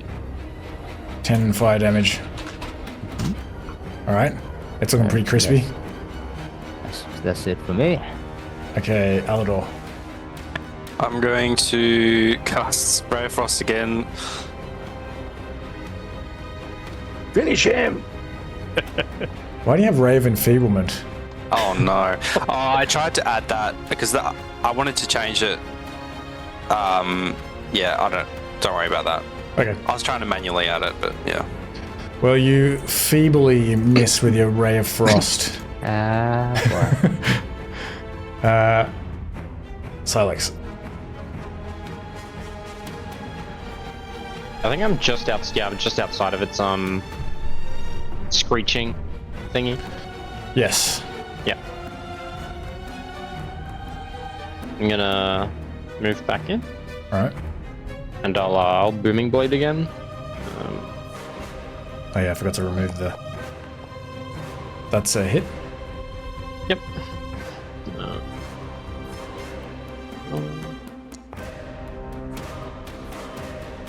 Alright. And also my 2d6. Another 6. Okay. It's not dead And yet. Yeah, use my bonus action to move back out. Alright. You just kind of like run up to it and just... Yeah, all so this, just kind of... weaving it in and out between Yeah. its like swings and whatever. Yeah, it's just like trying to swipe at you with this proboscis as you like run out of its reach. Yeah. Cade. Alrighty. The old faithful. Let's go. We're reckless to the end to ride the lightning. Let's go great with a master on both of them, just to tempt God. So it's 13 to hit on the first one. That does it? Oh no, sorry, 13 just misses. Just misses, that's alright. And the second one, a little bit better. 14 to hit. That hits. Alrighty. Oh, sorry, I keep forgetting to roll. I know it looks ugly. I'm so used to it. That's all right. I mean, if you read it out, that's okay. I forgot the drone, though. That's the only thing. Oh, you better, too true, make too true. Give me a con save before we... Absolutely, sir. Hopefully you don't just fall. I do just fall. Oh, you do just fall. Disregard that. I just want a nap, you know? Life's hard. Yeah, this time you don't wake up, unfortunately, as you hit the ground. Yeah. But this fly... wouldn't that not work on him? Because he already woke up from the effect in the first place? Oh, yeah, because it does say... Yeah. I believe it's one of those effects. And it takes damage. Nice looking out. Well, Creature technically, saves- I haven't successfully saved, have I? That's true. I just knocked my head, so I'll take it. It says or the effect ends for it. If the effect ends for it, it's immune to the drone for the next 24 hours. Oh, big All the shouts. effect ends for it. Yeah, true. Okay, sweet. You're fine. Hey. Kill it. Yeah, the boys. How much damage did you do? I'm about to find out. Okay. I can't even tell if you're doing if it's an attack or not. I'm gonna. It was 10. So 4. 10 plus 4 plus the 10 from Great Weapon Master, so 24 slashing. How do you kill this gigantic housefly? Hey. Oh yeah. Let's go. There we All go. right. So we'll sort of been playing a lot of Space Marines too recently, so I got a lot of inspiration. Sort of like grab it by the proboscis on the front, sort of bring it up, so you got the belly exposed, and he's sort of just slamming the blade into it dagger style, sort of back again, and then sort of drives a foot to the middle of its chest and pulls the proboscis off and sort of kicks it back. He sort of. Shall we continue? For more come. Awesome. And as you like kick this round housefly, you've pulled the proboscis off, it just like stops flapping its wings and just basically turns into this kind of useless like ball and just goes like flying back towards the shelf and just like rolls a little bit and then like rolls off the edge of the shelf. And Radisson comes flying down. He's like, good job. Now we better get thanks going. for your help, Ratty. What the hell were you doing?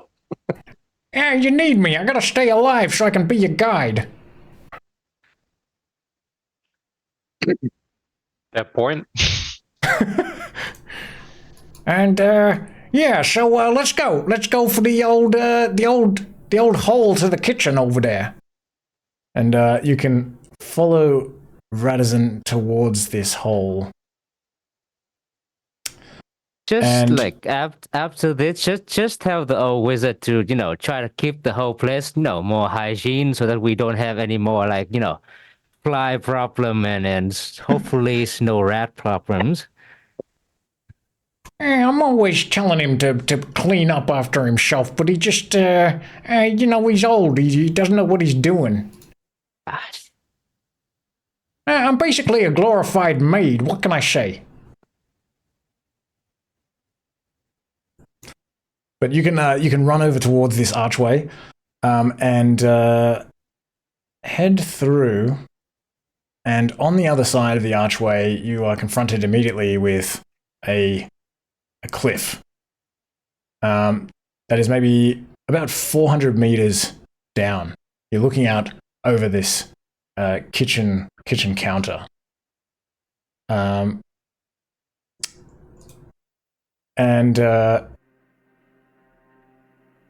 you can see various like food and cooking implements and things scattered around this counter. Far in the distance, you can see this like warm glow coming from this oven or this stove, and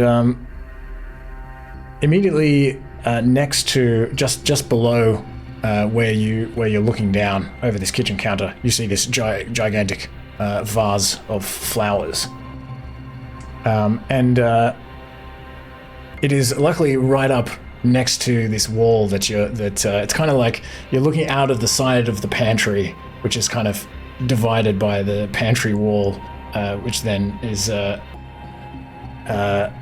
and then you're kind of like looking down onto this like kitchen counter that kind of runs ahead, and you can see like to the west or to your left another kind of cliff, and it leads out into the kitchen. And so you can see this vase of flowers, and the nearest petal from this vase is about 30 meters away. But you don't have to look around for very long to notice that there is a bunch of cobwebs and things that have been woven around some of the leaves and petals of this flower. And there is a thread of spider web that is extending from the nearest petal over to the where this hole is, just where your feet are as you're kind of standing here looking down. It's only about like 3 millimeters thick, this web. But you can kind of like test it, and it seems like very strong, if a little bit like sticky. And you think it would be potentially possible, although you can't say for sure, to kind of maybe climb somehow along this web to reach the vase of flowers. Otherwise, perhaps there might be some other way of getting down this 400-meter drop to the kitchen counter. You're not sure.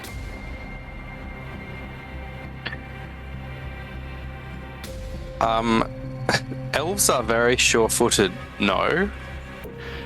No. Yes. No. Yeah. Sure. Yeah. So I think like most of us would be able to skip along that web thing and be right. What's your acrobatics? Oh, but I'm Score. an elf. But you might have spent your entire life just sitting in a library reading books. That's true, and that's what I've done. Yeah, acrobatics is 12. Well, you can try. Well, if it goes to shit, then I can just misty step before I land. So 16. Yeah, I'll say that you can do that. You can tight rope all the way over to this petal, this flower petal. It kind of like bends down a little bit as you approach it. I guess I'll follow suit, try and do the same thing. Okay. If you just like running along it, give me an acrobatics check. Oh. Yep, you can definitely do the same thing. I just kind of like walk up it. All right.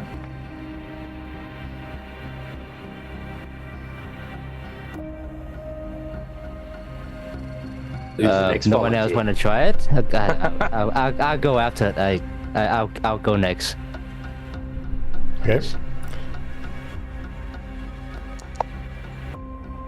Here it's come. With a 10. Fuck, you're just like failing all of them. You slip as you are running along this thing, and you fall, and you were able to grab on to the web as you're kind of falling, and cling onto it. But something random a random weapon falls off your person. It's fine. I don't really need weapon anyways. I'm gonna roll. I'll do a D6, a D3. What do we got? Okay, one of your daggers slips out and just falls down this gap. Lands on the tile counter below. The wooden counter. It's probably a wooden counter. Don't panic, we'll get it after. No, it's fine. It's fine. It's just a dagger. But every guy, just be careful, right? It's just How far is it? 400 meters. Across to the flowers. Oh, like 30 meters. Of course it is.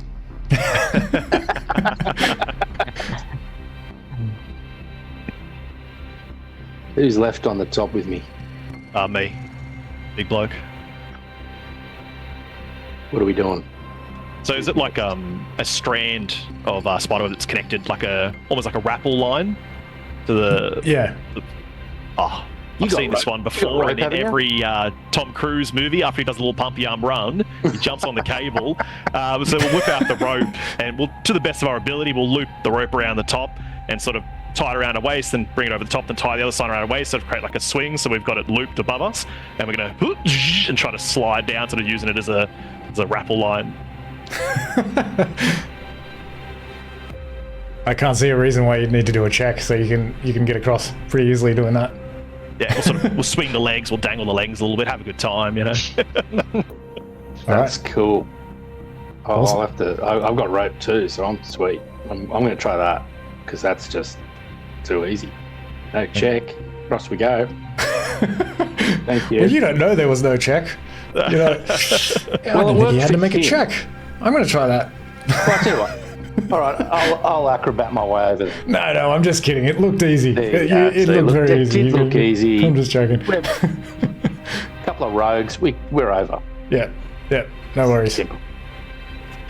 All right, so you're able to make it over there only with a lost dagger. Not so bad. And you can kind of climb up onto this leaf.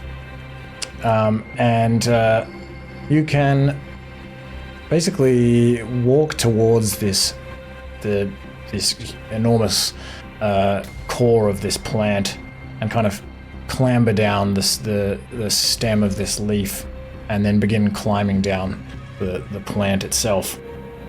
And let me see. It probably... I think it's like it's pretty easy to climb down here. It's like a little bit sticky. It's covered in little hairs and things. But maybe after about... It's quite a long climb, actually. It probably takes about maybe nearly an hour. About 200 meter climb. You reach a place where if you keep climbing, you're going to climb into some water. There's like a floral clay vase, and you need to sort of get back across to the vase. Otherwise, you just climb into the water. And so you need to kind of pick another one of these stems and climb back out along this stem to another leaf that is like just above this vase. And as you're doing this, as you reach this leaf, you see a giant creature sitting on this leaf, and this is just this big, kind of spotted, striped, slug-looking thing. It is a giant caterpillar that is just sitting on this leaf and appears to be kind of munching on it. There's a whole bunch of like holes in the leaf where the leaf has just been kind of turned into this sort of webbing, which you could fall down. And it's just kind of sitting there like in the middle of this leaf. What do you do? Caterpillars are vegetarians, aren't they? I think so. I hope so. I reckon we can sneak past. Yeah. I second that. Yes. I reckon. You see Cade's, it's taken a blow out of him, sort of raged on the previous one. How do you do exhaustion, DM? Do you do this the -1 to everything, or you do the 6-tiered chart? Oh, as in like the 2014 versus 2024 version? What do you mean No, -1 I think to it was everything? before the 2024 one. Some people did it as it's just like cumulative -1s as you got to -1 from 1 exhaustion, -2 from 2 exhaustion. Whereas the original was a chart, which is devilishly brutal, but you know, I'm down for it. Where first tier is disadvantage on ability checks, second tier is speed halved, third tier is disadvantage on attack rolls and saves, and et cetera, et cetera. So I've been using I've actually started using the 2024 version, but then I realized, because I like to hand out, and in fact, I was going to see if you all were exhausted after climbing down here when you reach the ground. So I don't know if you want it. What was your idea? Were you going to give because of yourself my exhaustion? rage, I'm berserker. Yeah, Oh, he's so- I'm you're exhausted. right. Yeah. I got tier 1 exhaustion. Okay. Right. Okay. Yeah, well, in that case, I'd say -1 on ability checks. All right, so he's fine. not quite as fucked as I was about it. Yeah. describe him, but yeah, he's kind of on his haunches a little bit. He's like, yeah, sure. Sneak past this one. You know, I could beat it, but better to be fast. Yep. So stare on the side, lead away. You good? You could always ride it. I could. You look like... I could. Sort of deep pondering. I'll give you a leg up. All right. So we be quiet this time. Your nickname's gonna be Buckaroo now. You know that, don't you? I have had many nicknames. This one is not too bad. But Kai, you look like you got the wind knocked out of you. Do you need like to rest or something? No. Seconds? No. Being small is my worst nightmare. We keep going. We sneak. Go. You quiet. Oh, Be quiet. okay. Maybe we can take a breather after we get down from this vase or something. Well, you might chew through the leaf and cut off our Yeah. exit. Yeah. So maybe get past him, then we can take a little break. Player break, do you mean? No, I just mean Or like character like a character rest. Oh, yeah, like okay. a short rest Right, once we get. yeah. Because like we've been climbing for like an hour or whatever. We're probably like a bit tuckered. Yeah, I'll say you can pretty easily creep past this caterpillar. It kind of doesn't even raise its head. If you don't engage it, you don't do anything. You just kind of go past it. It just continues munching at the leaf. And you can run along this leaf and drop down onto the top of this vase. This vase is like very porous. It's easy to climb, and you can climb the rest of the way down to the counter. It's not super dangerous. Takes you about another hour, but it is very tiring to do this long climb. So everyone, give me a con save. I'm worried about Cade now because you might end up with worse exhaustion. Nah, not in this timeline. DC is just 10.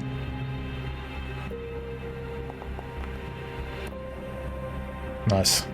Okay. Hey. Adolin. Again. Yes. What? Oh wait. Oh no, hold on. That was a No, D6. I'm good. Oh, that was just me rolling a D6 again. Who hasn't rolled? I'm good. Okay, He's got you're a good. 22. You're good. He's Yeah, chilling. done well. I'm saving my I stuff. just saw the 6. I was like, fuck. I mean the 4. Sorry. I don't know what I'm talking about. I think Who are we everyone's missing? cool. I just disconnected for a second. I'm trying to get Oh, back to roll. Okay. This. Oh, that's just to get to the counter. I don't know how do we get to the studies.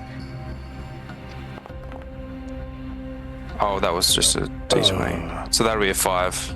Yeah, DC 10. So you won't quite do it. So you are feeling pretty exhausted at this point, and you also have minus disadvantage on. What did I say before? So your choice, you can do the -1 on everything that accumulates, or you can do the table, which starts at disadvantage on ability checks. Yeah, I would have done disadvantage on ability checks, but I feel like I said the other thing. You did, Yeah, but it's you- your you decision. No. If I said the other thing, we'll go with -1 on ability checks. That's good. All right. Oh, merciful DM.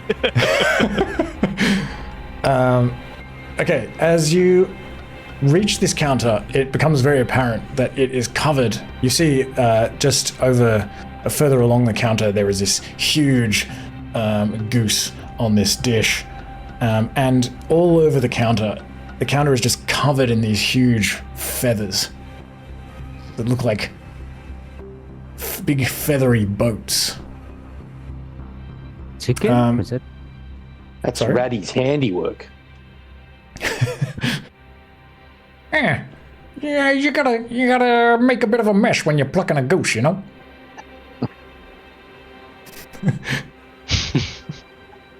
And it's probably like another 900 meters down to the kitchen floor below. And you there's don't really these see feathers. much else around. Should we Grab a feather and jump? What do you reckon? You reckon that'll soften the blow? Maybe. I reckon we should take a short rest or something. Mm. You Your can take a choice. short rest if you want to do that. Well, you got to cut Buckaroo's exhausted. Oh, no, if you need one, sure, I will hold myself back to accommodate. I am compassionate like that. But Kate is fine, no problem. Yeah, let's just take a rest, in case we encounter any more creatures or something. So we're good to go. Yeah, we've been climbing for like 4 hours or something. This is a long time. Mm. It's like halfway to Everest. I know. We need to have a break. Yeah, you can take a short rest. I won't ask for like anyone to kind of keep lookout or anything like that. You can just have a short rest. To do that, double click on your token to open your character sheet, and if you go to the top right hand corner, there's like a little thing, a little image of like a knife and fork. If you just left click on that, then that'll open a dialog where you can hit the roll button to roll your hit dice. And then when you're ready, you can just click finish short rest, and that'll do everything else. Refresh all of your abilities and everything. Hopefully.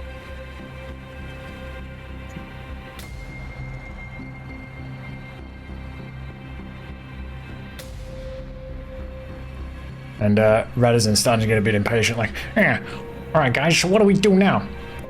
You're all rested and everything? I say we fly. Oh, no, that's right. You can't do that.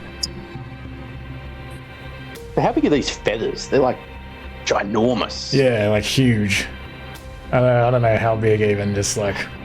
There's nothing know. else lurking around on the table. Giant There's like goose. a couple of pieces of corn. Bit of maybe, stuffing. Yeah, just a piece of bread. Maybe there's like a stack of bread on a plate.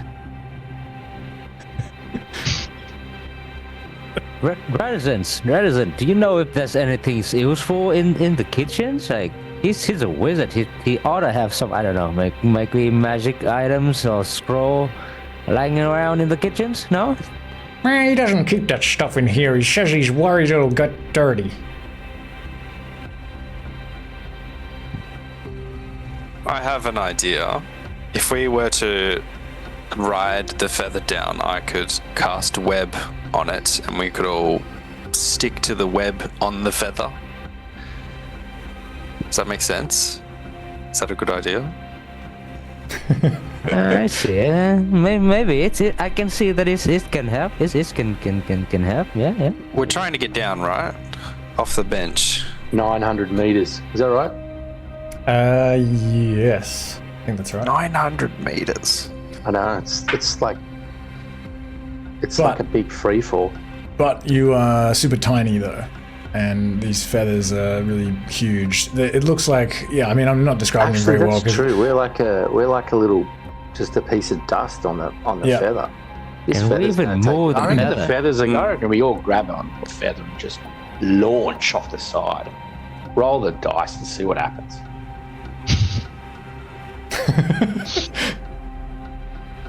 Well, yeah, if we can move the feather. Yeah, you can move the feather. Actually, well, can we As you okay. like kind of push it like...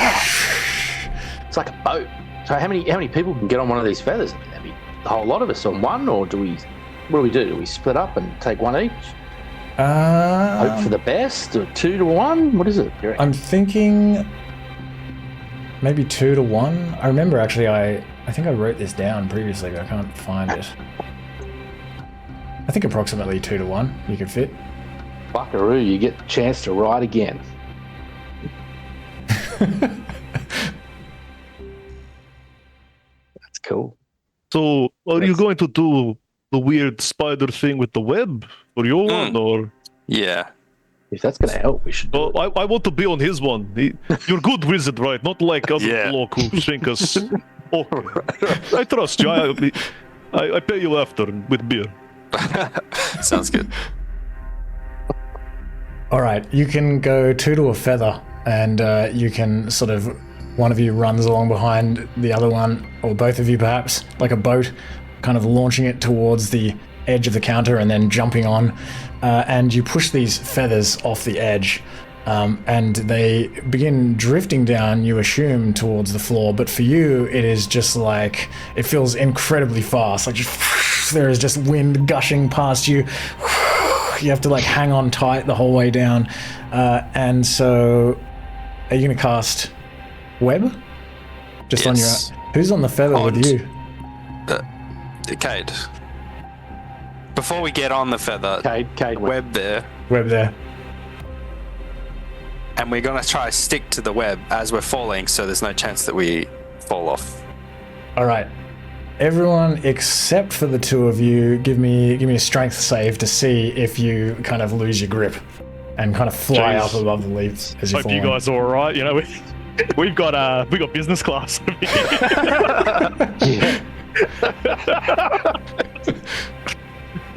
See at the bottom here. Oh boy. No. Would we be able to like tie the rope to the feather so we can kind of anchor ourselves to a little bit? So if we like let go or whatever, we don't go flying to the wind. Yeah, you can do that. Yeah, thinking of the same thing. Yeah. All right, so you don't plummet to your death, Wilson. Which is what I was going to do. It's pretty close.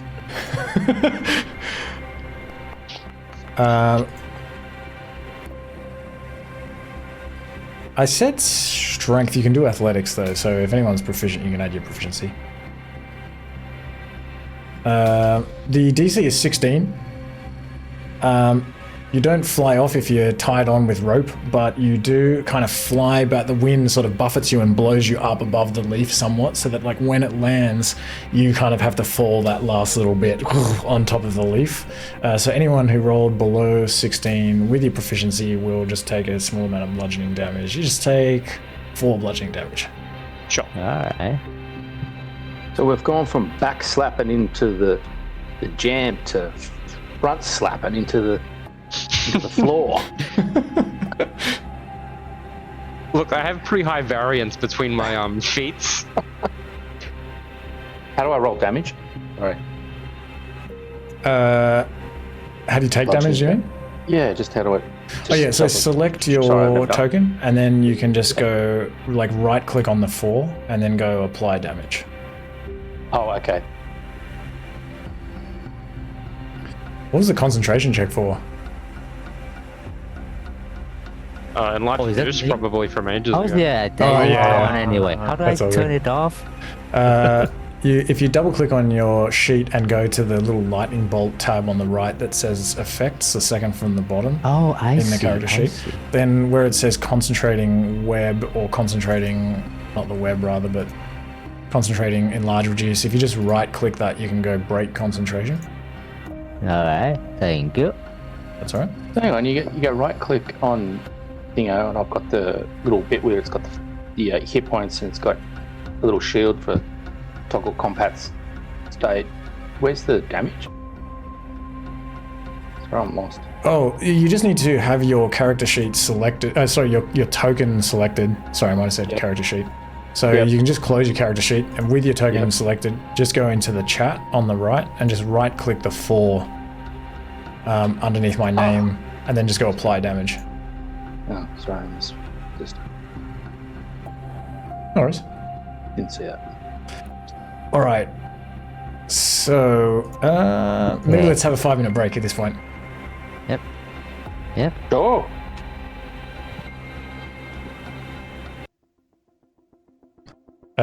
See you in 5 minutes. Sure thing. Yep. Sounds good. Alright. So you got thanks, guys. So, this is your first time playing on camera, boys? Second time. Oh, yeah. I did a one shit. I played the other week as well. Oh, pretty cool. Yeah. Yeah, it's first time for me. I'm usually online. Everyone's a little camera shy. Yeah. Yeah. Oh, it's good fun. We're on the kitchen floor. It's this stone floor that like stretches out before you, and you can see these 1 meter deep trenches between each of the like kind of stone tiles. There's like grout in there, but it's eroded in places. So there's these deep trenches, and you can see like more crumbs of food all over the ground, and some more feathers. There's like vegetable peelings and enormous curled skins of potatoes and carrots and enormous pumpkin seeds the size of like wagons. And the table and chairs that are in the middle of this kitchen are just these like mountainous structures. It's just towering over like a kilometer above and casting this like dark shadow. It's like maybe 2 kilometers across, like over the landscape. And as you kind of pull yourself up from landing on the ground on these feathers and step onto the stone floor, you see before you what looks like an enormous lake. A red lake. Ash. Maybe about, well, it's not enormous, it's maybe like 300 meters across. And it stinks. Once again, the fumes are just like really powerful, and it makes you kind of feel woozy, like even from where you're standing, like several meters away from it. What do you do? Is that goose blood? Jeez. Can I make an investigation check to see if it's cat piss? It's like red, like a dark red. Oh, it's red. Okay. Yeah. Well, okay. Probably not cat piss. Gonna have to take that cat to the vet. That's the last cat piss it's ever gonna do.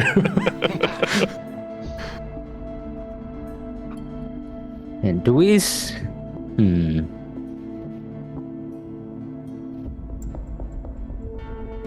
Reticence, please tell me that the study is in this floor. Do we have to go upstairs? No, it's just like across that direction there. He like points directly across this big red lake. Jeez. And you can see in the distance this like huge opening where like past the table and chairs, this huge doorway that leads into probably the study. You did come in from the study previously, so you're pretty confident that's the study as well. And there's also like, it's relatively well lit in here. There's a big window that's sort of to the right of that big door that's letting in some sunlight from outside. I feel like it's a beautiful midday outside, sunny midday.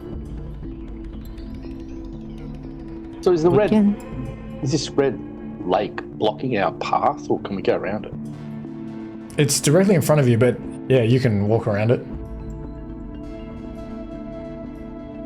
And it stinks. Yeah, it's like you can almost see the fumes coming off of it. It's intoxicating. Can I just go over and can I try to ascertain like what that is, what the liquid is? I'm thinking it's like maybe goose blood or something because he's been.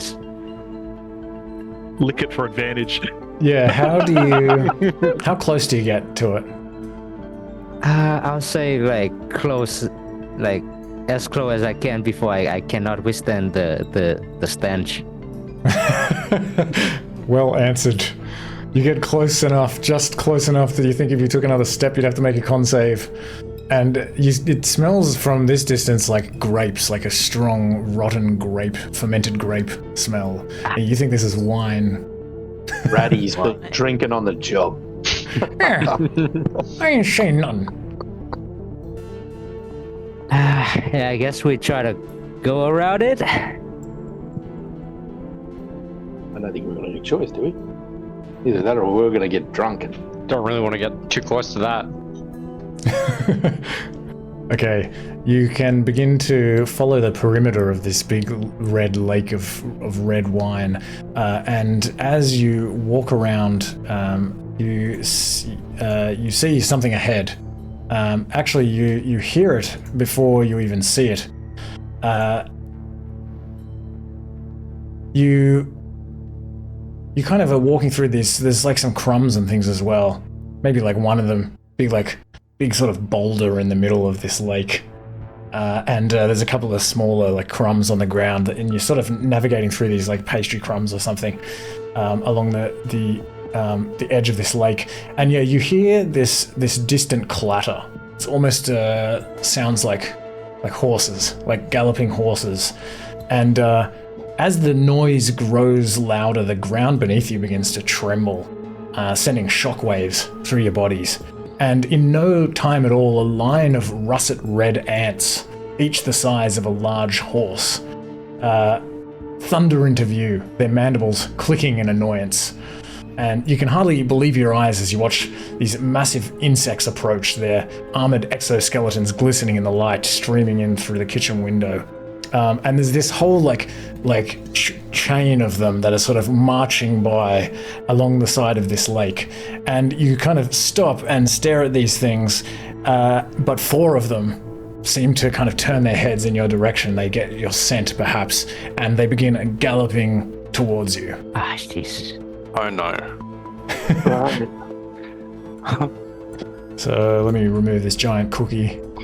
Oh no, looks like we have to go through the wine.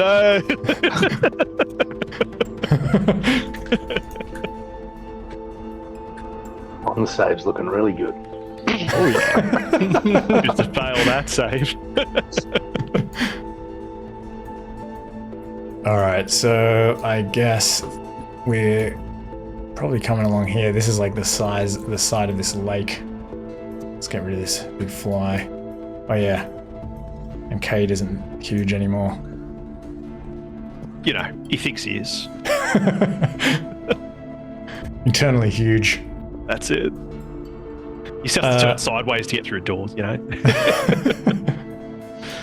And there are a couple, of these like kind of big like crumbs.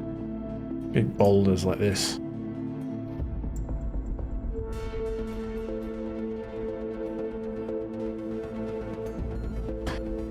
And these ants, I will say that you are somewhere maybe around here, so put yourselves where you feel like you would be, maybe like within this square.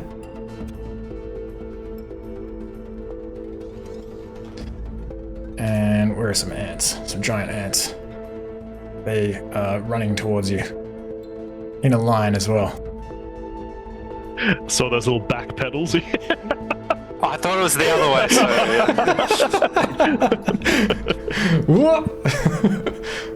All right, we'll go from there. Let's roll. Should be in the initiative tracker now. yes.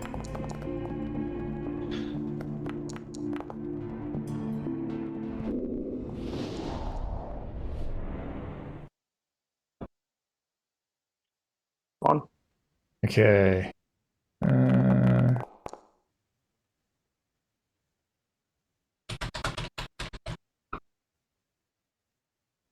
All right. Silex, what do you do? Okay.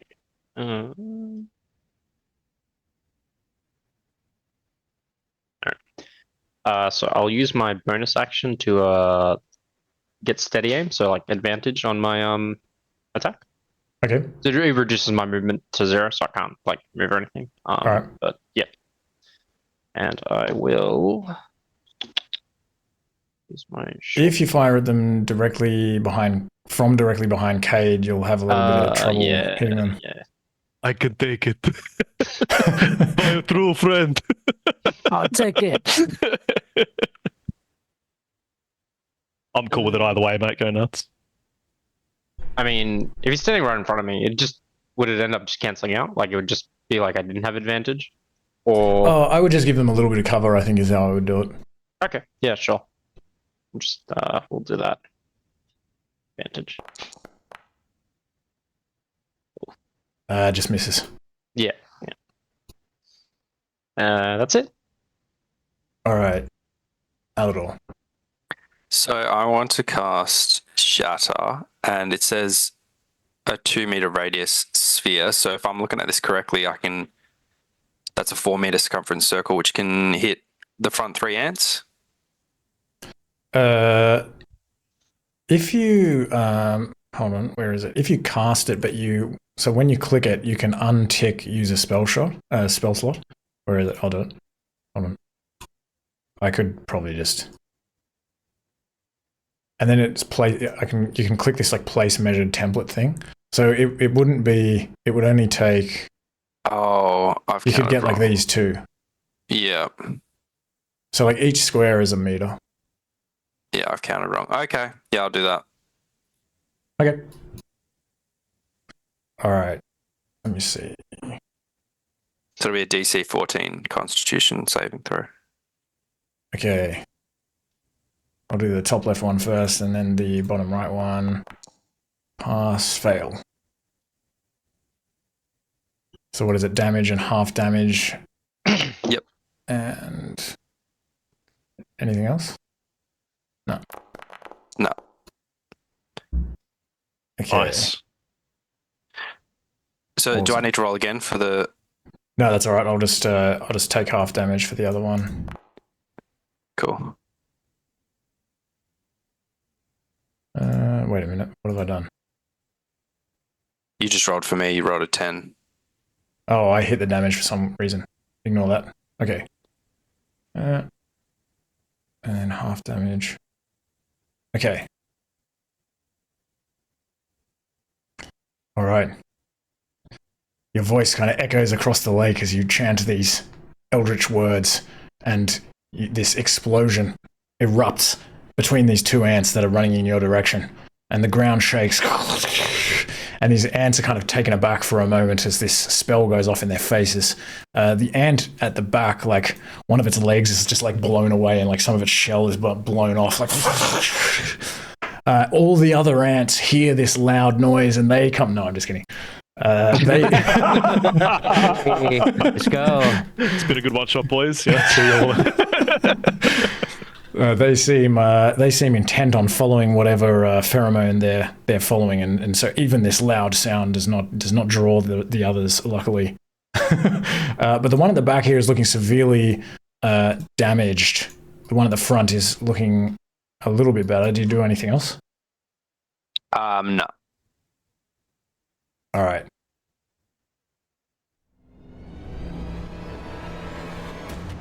This one at the back here is going to run around from behind the other one here, and it's just going to dash right towards the tank. It doesn't know it's a tank, but it looks big, and this ant looks hungry. Adolin. Oh, okay. Oh, interesting.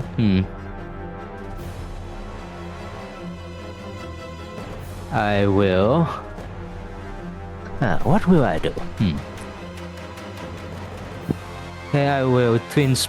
Do I have twin spell? I do. I will twin spell and hit two chaos bolt. This one and this one.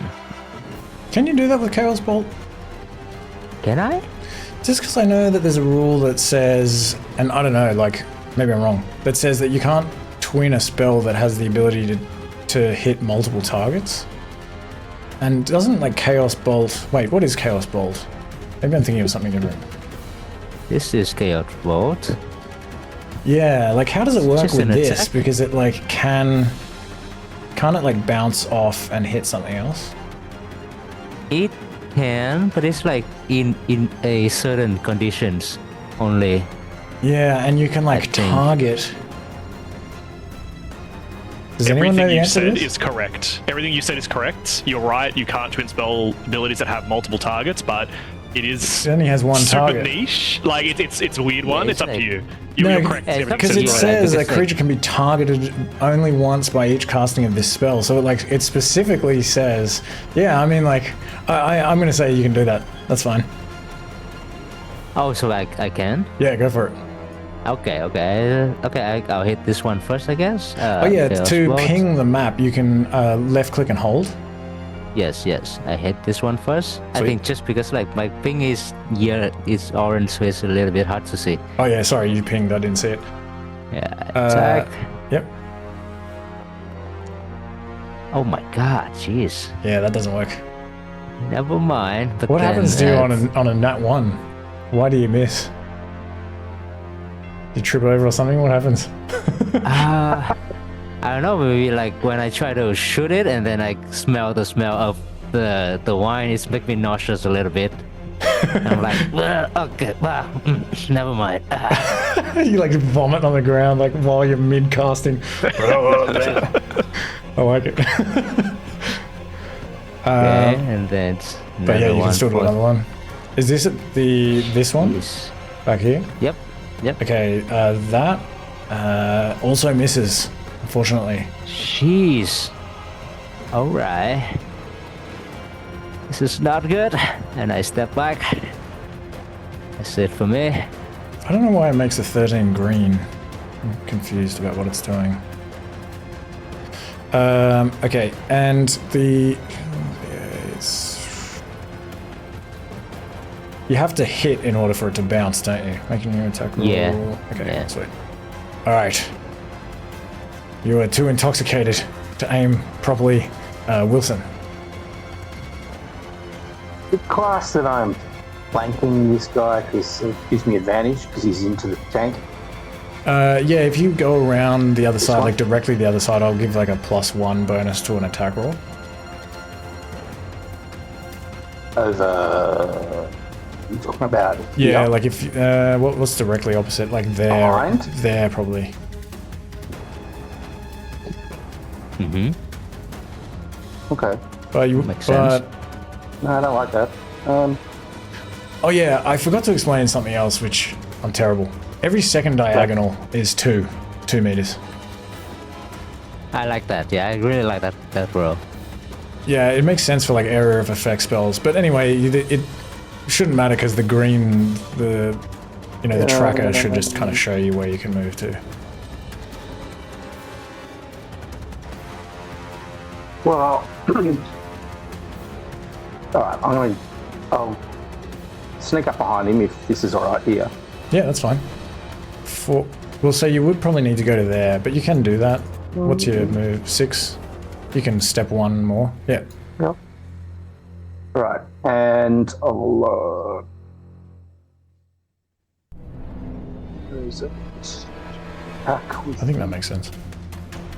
rapier. Seems best. And got advantage for there. So, Why do you have advantage? What was the You want advantage from? like flanking? yeah. Oh yeah, just +1 to the attack. Oh, that's right. You said that. Okay. You can take that roll however you like. Yeah, that would still hit. Okay. That hits. Yep, so give me the damage. Nice. It kind of like lifts its head up and like spins around as you like shank it from behind. Like it looks pretty pissed off. I'm gonna use my bonus action to get the hell out of there, but Okay. I think I can go about. I think I'll go over here.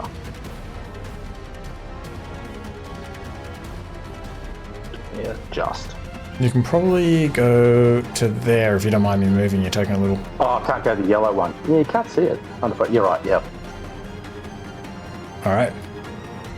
Okay, this ant back here, it sees you running off from the group and it is going to charge at you. Come on in, buddy. Cade. Yeah. He's about in his mid-30s, this bloke. You hear his knees pop a little crack as he sort of straightens up. He's like, the battlefield calls my soul once again. And he sort of like reaches the blade over. This time he takes the eye patch off and he's got like looks like a quartz eye that's fed into the joint, sort of fills the hole in his face. And he sort of pulls it down a little bit anime. We'll say it glints a little bit. Why not? We'll bonus action get mad. And now we'll try to get even. Let's. All right, let's open up with a melee attack first. So we'll come around here. We're not going to go reckless. We're just going to go flat. No Great Weapon Master or anything fancy for this one. That's a miss. Yep, that's a miss. That's a 9 to hit. So he's going to take a It makes sense biblically. He's running. He's more focused on running than he is on swinging. He kind of takes a half-assed attempt at it. And we are going to 10, 30. We're going to come up and over here, so he can take his opportunity if you'd like. Yep, it'll try to bite you. Yep. With these huge pincers.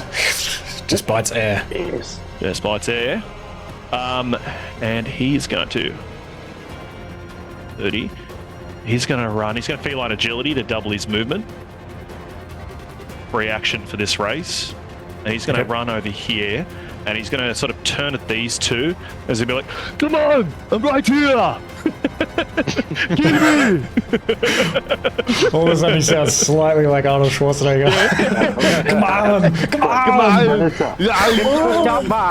Give us the chopper. Oh, shit. That's me.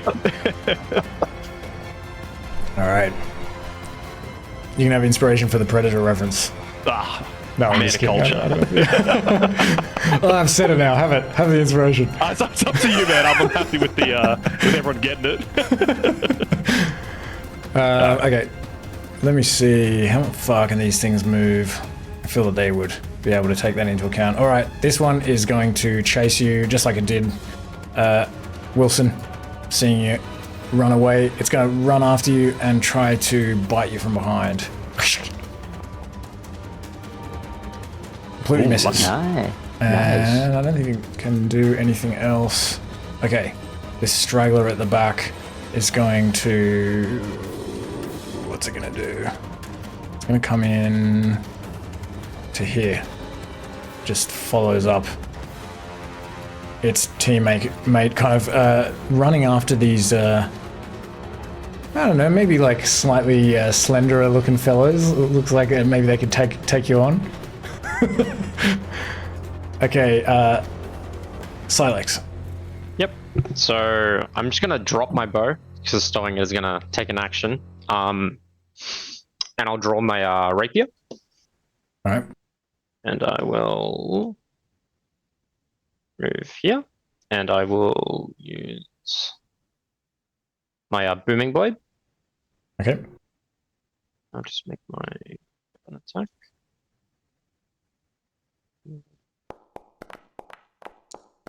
Ugh. It just moves its head out of the way. Yep. I'll use my bonus action to dash, and I'll just sort of move away. All right. And that is my turn. Okay, Alador. Okay. I'm going to try running up to them and cast Thunderwave. All right. Just want to see if I can actually hit both of them. I think I can. So, what is it? 3 meter cube. I would Yeah, it generally looks like- say that you need to cover more than half for a cube. So I don't think you can get both of them actually. Okay. Let me just double check my grid rules because I always forget. Rectangle. Yeah. I can cover half. I can cover half. More than it needs to be more than 50%. Yeah. No, I can. Oh, so you I need just to put the little shadowy icon on a vertex. So it I would don't know need what that to means. Oh, like so on like a point where the lines of the squares intersect. Oh.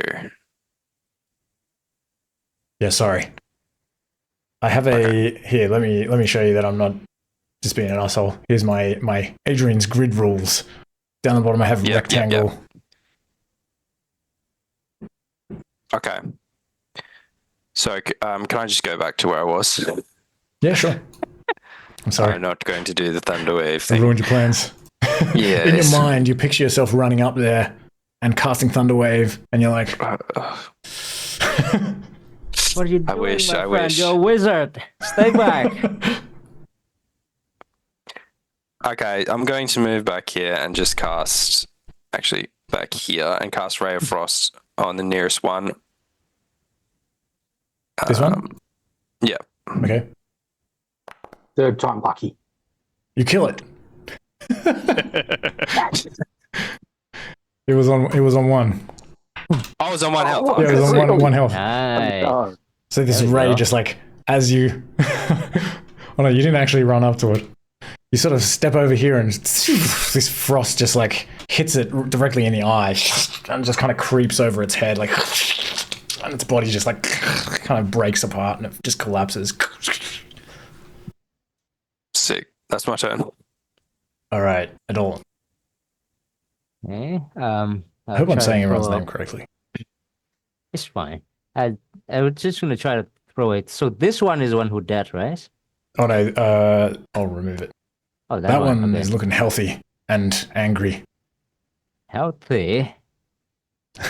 Yeah.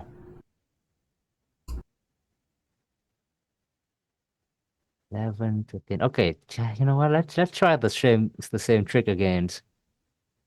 The twin spell, and then I'm trying to hit this one and this one All right. with the chaos bow. Surely it'll work the second time.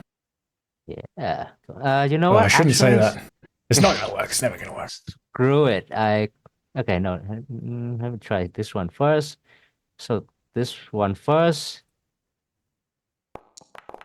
Yes, that's a hit. There we go. Yep. Damage. Ooh. Oh, hey, it bounced. So is that including? Let me just check this. Is that wait? How much damage is it supposed to do up front? Oh, it does do 2d8 and 1d6. 2 days and What a 1d6. weird, such a weird spell. Okay, I all right. know, it's 12 that sounds. chaotic crackling something damage. And are you twinning it? Yeah, I am tuning it, but okay, so how do we ruling this? Because I think I rolled double 4 on the 2d8. So it will bounce to another creature within 6 meter. So So does it count? it doesn't. Oh, yeah, it doesn't quite make it, unfortunately. A direct Okay. diagonal would be like 8 meters. I see. No, that's fair. All right, second attack for the other guys. That one just misses. Hits Come this on. giant breadcrumb. Pieces of Come bread on. spray out all over Wilson. I move over here next to my wizard friends, and that's it for me. Why do I have like 10 hit points? What happened?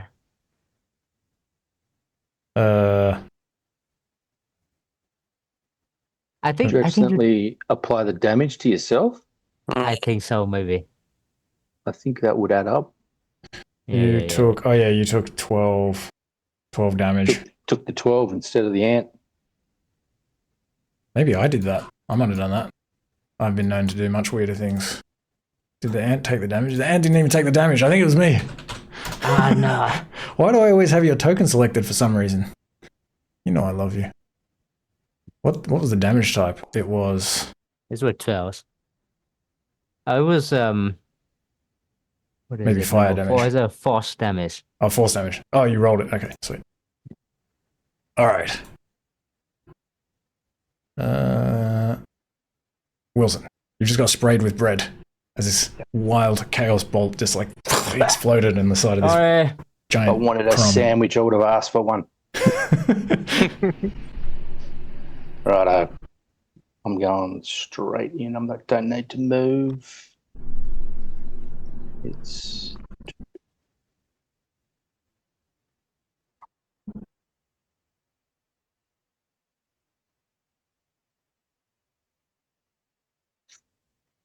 come on, give it to me. Hits. Oh, That hits.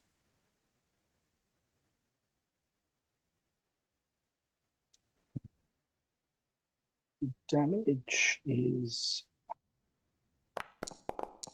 at least another 8. Alright. That's 8 piercing. going to disengage and get back to...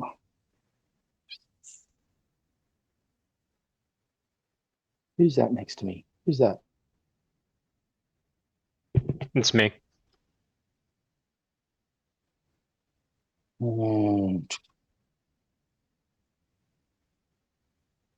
I'll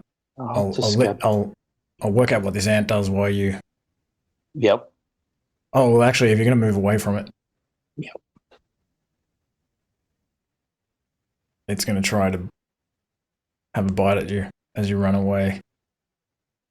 Is there any reason why it can't? What kind of rogue are you? Different sort of rogue. Just a normal, a phantom rogue, but it doesn't matter. Just a standard. Not phantom enough. Jeez. Not a phantom enough. Yeah, good on ya. 10 biting damage. Oh, it's like Okay. 8 slashing and 2 acid.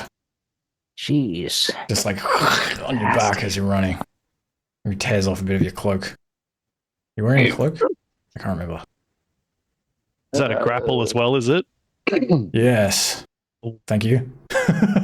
Sorry, mate.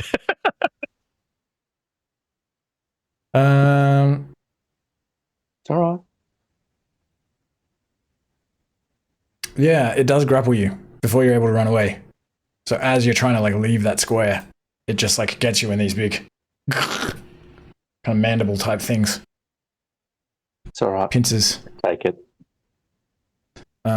Okay. It is then going to just attempt to crunch you with these pincers. And it'll have advantage. Seeing as you're already basically in its mouth, but you're able to wriggle around. It maybe it kind of like bites into your armor and your sword and stuff. Okay, Kate. Oh, got to send this guy back where he came. Let's go. Let's get reckless with it, because why not? First attack. There we go. 7 to hit on the first one. Nope. Oh, boy. Double Misses. threes. Ah, well, here's what it is. And then our second one here. That'll hit. Better. 21 to hit. Yep. Or a crisp. Plus another 2 for the rage. 13 points of slashing damage. Okay, it's looking bloodied. All right. It's me. All right. It is going to attempt to bite you back. And misses. My herbs are steel, so just flex it out. All right. He and- has advantage because he went reckless, by the way. He does have advantage. yeah, Good shout. fuck. Good Thank shout. you. Sorry, Good mate. shout. Sorry, mate. No. Good Yes. man. Good shout. I forgot. okay, roll again. I'm a lucky man. Okay, good. There you go. This is There you good. go. Okay, this ant up here is gonna run down here, just gallop down here, and it's going to attack one of you. Kind of looks between the two of you. It's going to target Wilson with a bite. Bring it on. It misses. A dubious move on my part because it has pack tactics. Okay. Silex. Yep. Sorry. So.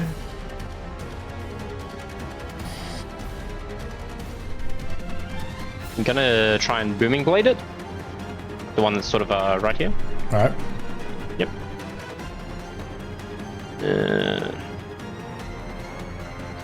Normal. That's a hit. Yep.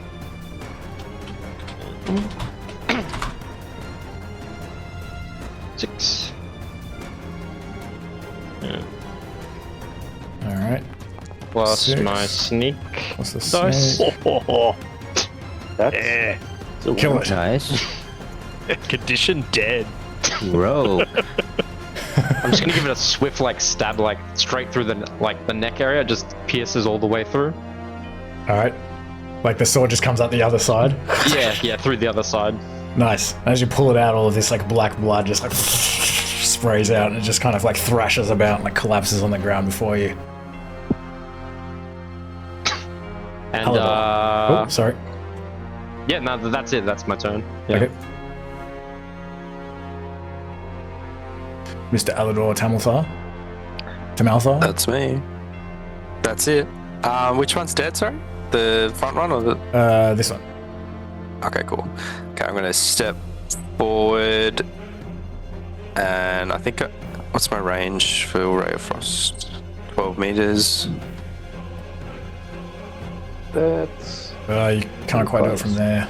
Well, I'll just step forward a bit more, Yeah, that'll and then I'll just do it from there. Yeah.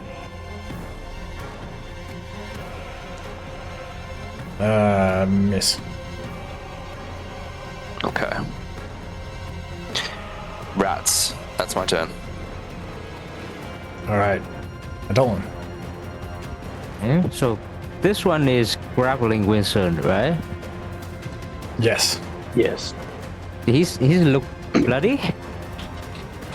The ant looks okay. Perfectly good. It looks like it's been a little bit wounded, but not super bloodied.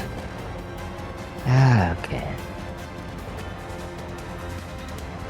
Yeah, and is fine. Okay, I guess I'm just gonna throw a firebolt. This one.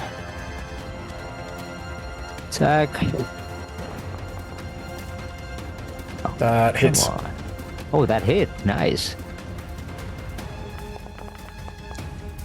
Nice. Hey, 8 Sweet. point of damage.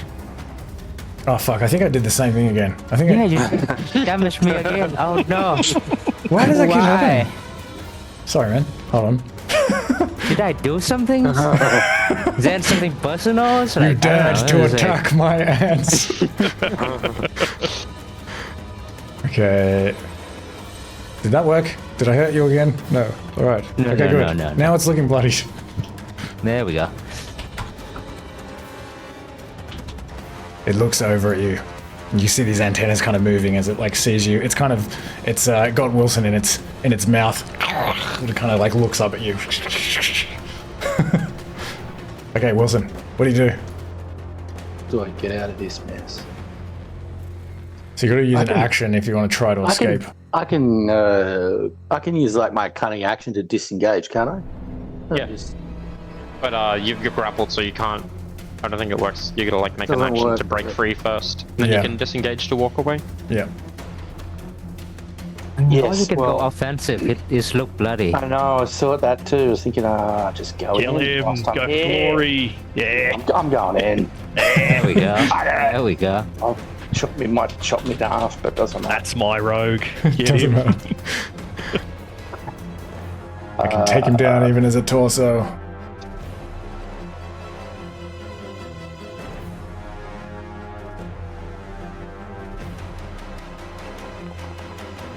That hits. That hits.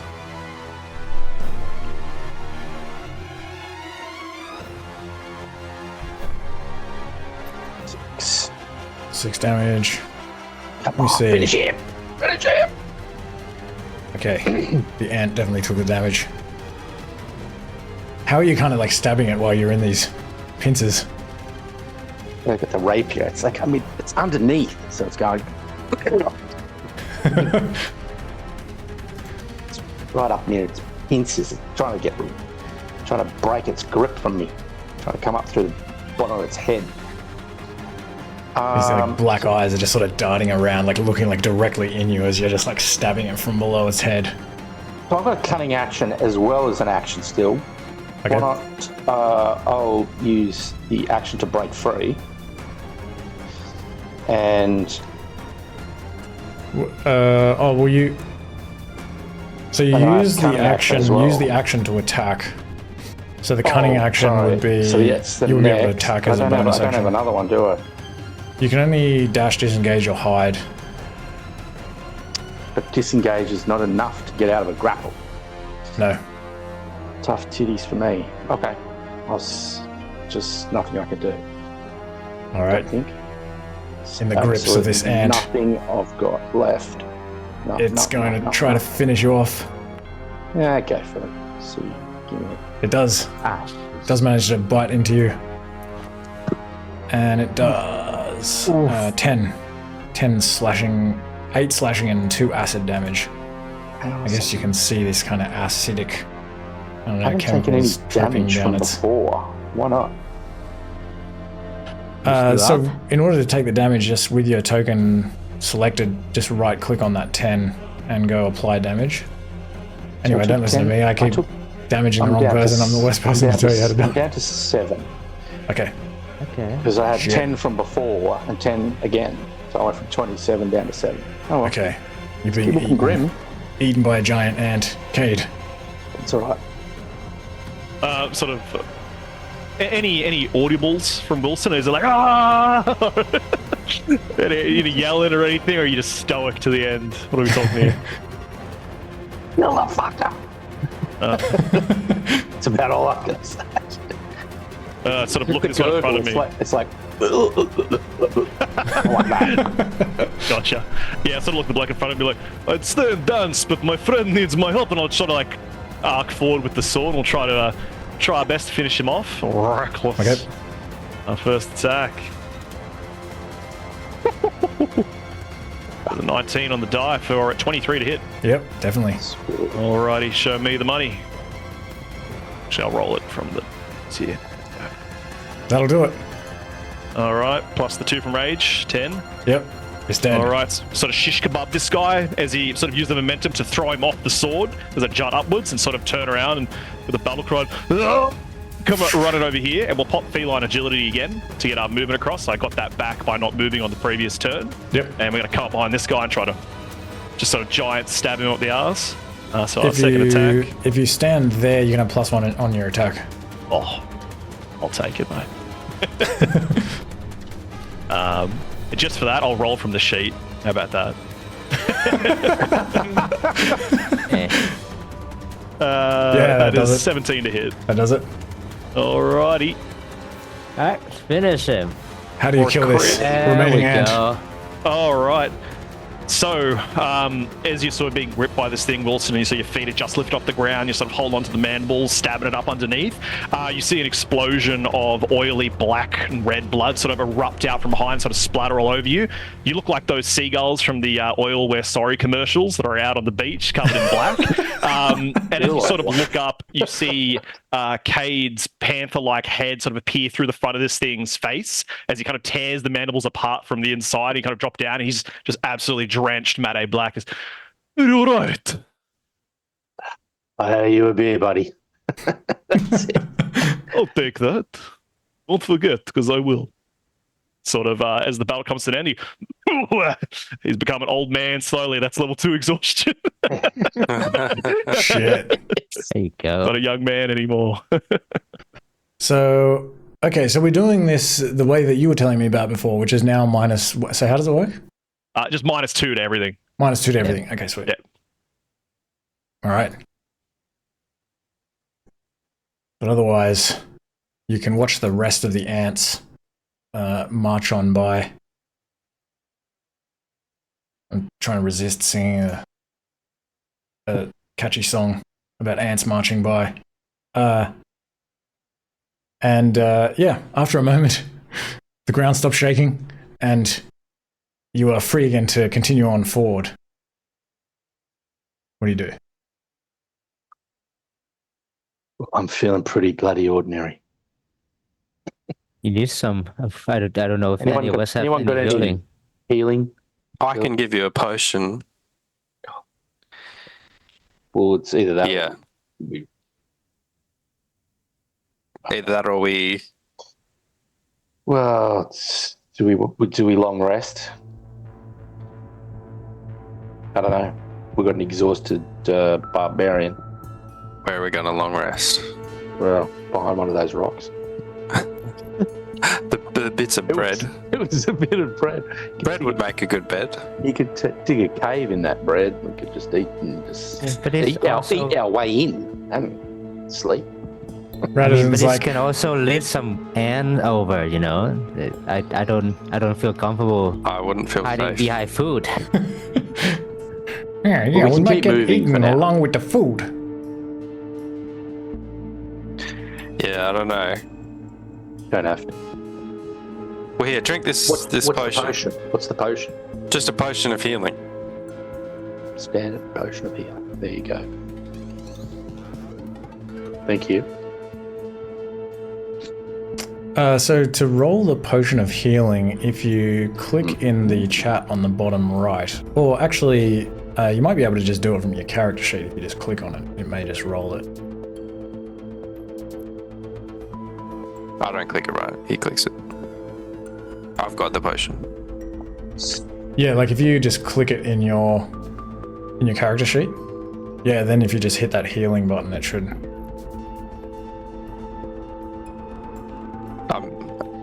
Where is it? Okay. Oh, So it's eight points of health. it's better than nothing. Thank you. Yeah. So now I can just add that back on. 15. Better than. Nice. Oh. And then maybe we take a short rest. Yeah, because that will. Does that get rid of the barbarian's exhaustion? Yes, it does. I'm not exhausted. What are you talking about? You need a rest, not What me. exhaustion? What exhaustion? So is it a long rest for level 2, is it? So each long rest knocks one tier off you. Is the Yeah. Ah, that's nasty. Oh, It's nasty, yeah. Brutal in a one shot. well, I'm here to ride the lightning. I'll say, I don't know. If Do we want a everyone short alright with rest? this- Who else is injured? Anyone? I don't think Just any- minor injuries from falling on from the feather. That's it. Can you see everyone else's injuries? yeah. If you go to actors and then party overview. Ah. Very good. Damn, I am looking really poor. Huh. I didn't realize Oh, that well. would show everyone's hit points. That's cool. I didn't even That's know way that, cool. that would do that. Yeah. I I'm didn't gonna have to know. hide that in the Okay. future. Well, if it's all right to short rest, is that going to affect anything? You think? Go ahead and Way. take a short rest. Adeline can. Yeah. Yeah, just go ahead and take a short Benefits. rest. That's fine. Nothing will. Yeah, nothing it's will fine. come It's and get fine. you as you do that. Take a breathe. We don't want to lose you to any ant or something like that. It's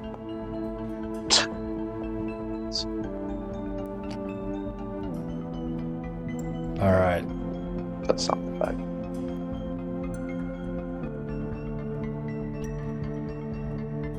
So Party overview. Right. as you're kind of picking yourself up from this short rest, you've tended to your wounds. You kind of Radisson is sort of hovering above, sort of keeping an eye out. Nothing comes at you, but just as you're sort of picking yourself up, feeling like maybe you're ready to continue on, you see something in the distance, further off ahead, like between you and the doorway that you're heading for. And it's coming towards you, and it is a giant centipede, Oh god. No. just like this. Its armored, Shadowing. It had to be somewhere, didn't it? its armored body is segmented and propelled by countless legs. It's a truly fearsome sight as it crawls over the stony floor towards you, and its body is adorned with a thick layer of armor, glinting in the dim light as it twists and turns as if scanning the landscape for prey. The sheer size and power of the centipede is awe-inspiring, and you're overwhelmed by a sense of apprehension as you watch this thing move closer towards you. And Radisson kind of like yells out in alarm, "Ah, it's coming right for us!" What do you do? Well, if this was June, we'd ride it. Hey man, it can be June if you want it to be June. This puppy could get us down the leg of the table. I don't know. But you don't have much time to discuss it as it's coming directly for you. Just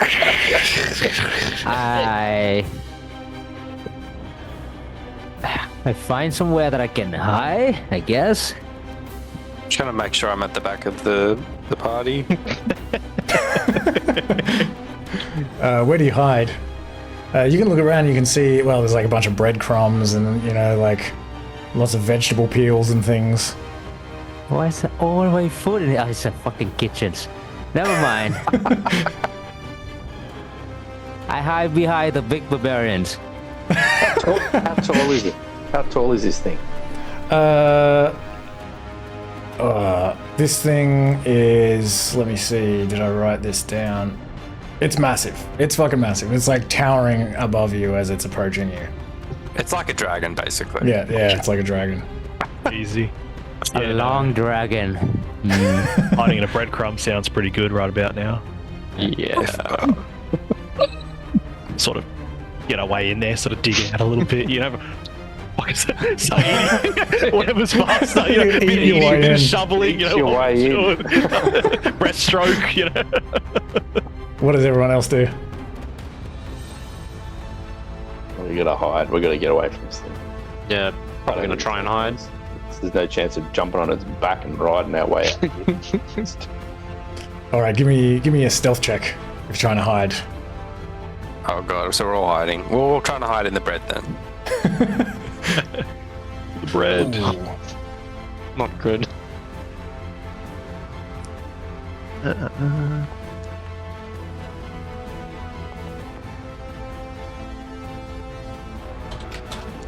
Oh, nice. And -2 from that, so 13.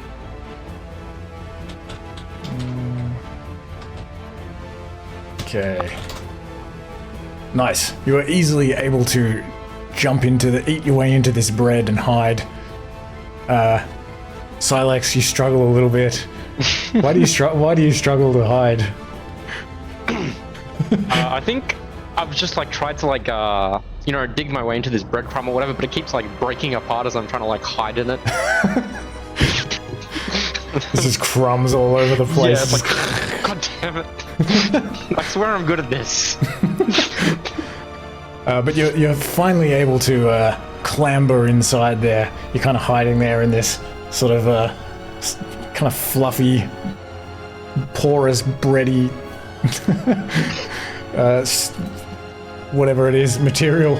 And you can sort of watch out through the holes of this bread as this gigantic dragon-sized centipede sort of slithers past. And continues on, disappears around the. Perhaps it stops for a moment to kind of investigate this this lake of wine. I don't know if it would drink it. I don't know. It just kind of sniffs it, investigates it, and then continues on. And after a moment, Radisson kind of calls out to you "Hey guys, I think it's gone." He's kind of sitting on the top of this bread. He's sort of crouching, lying on the top of it. "I think it's gone. I think you can come out now. Good hiding." Yeah, I'll sort of I'll eat my way out of the remainder of my tunnel, sort of looking through a little port-sized hole in the bread, sort of kind of eat the edges out and then sort of climb through and sort of still eating a bit in the hand, "So, how far to the study?" Man, it looks like it's just up ahead. Shouldn't be long now. Right, lead the way then. All right, we can say that you've all had your ration for the day. But otherwise, you continue on towards the study, this centipede some way behind you. As you're approaching, you see this rotting corpse of a colossal spider to one side of you, its legs curled up. So it looks like some kind of grotesque statue. And one or two of these legs is kind of outstretched above it, reaching it looks like 100 meters into the sky above you. It's like on its back. and it's probably the size of like a three or four story building. And you can just smell this like stench of decay as you walk by it, and maybe you see these like giant maggots kind of like eating away at this spider corpse. But you're able to continue on towards this huge arch that is the doorway into the study.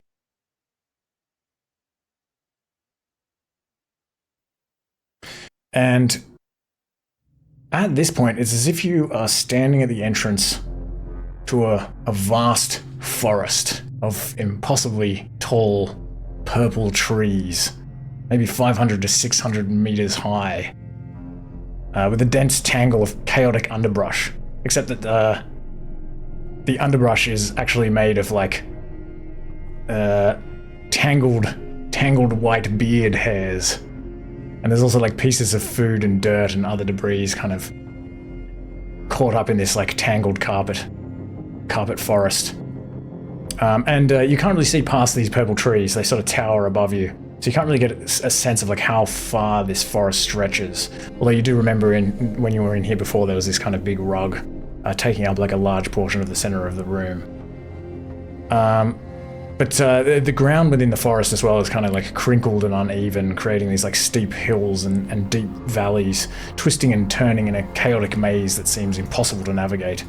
And Radisson kind of like flies up above. He's like, I think I can see some things in the distance. It might be those spell scrolls and other things. Maybe even, I think I can even see a wand.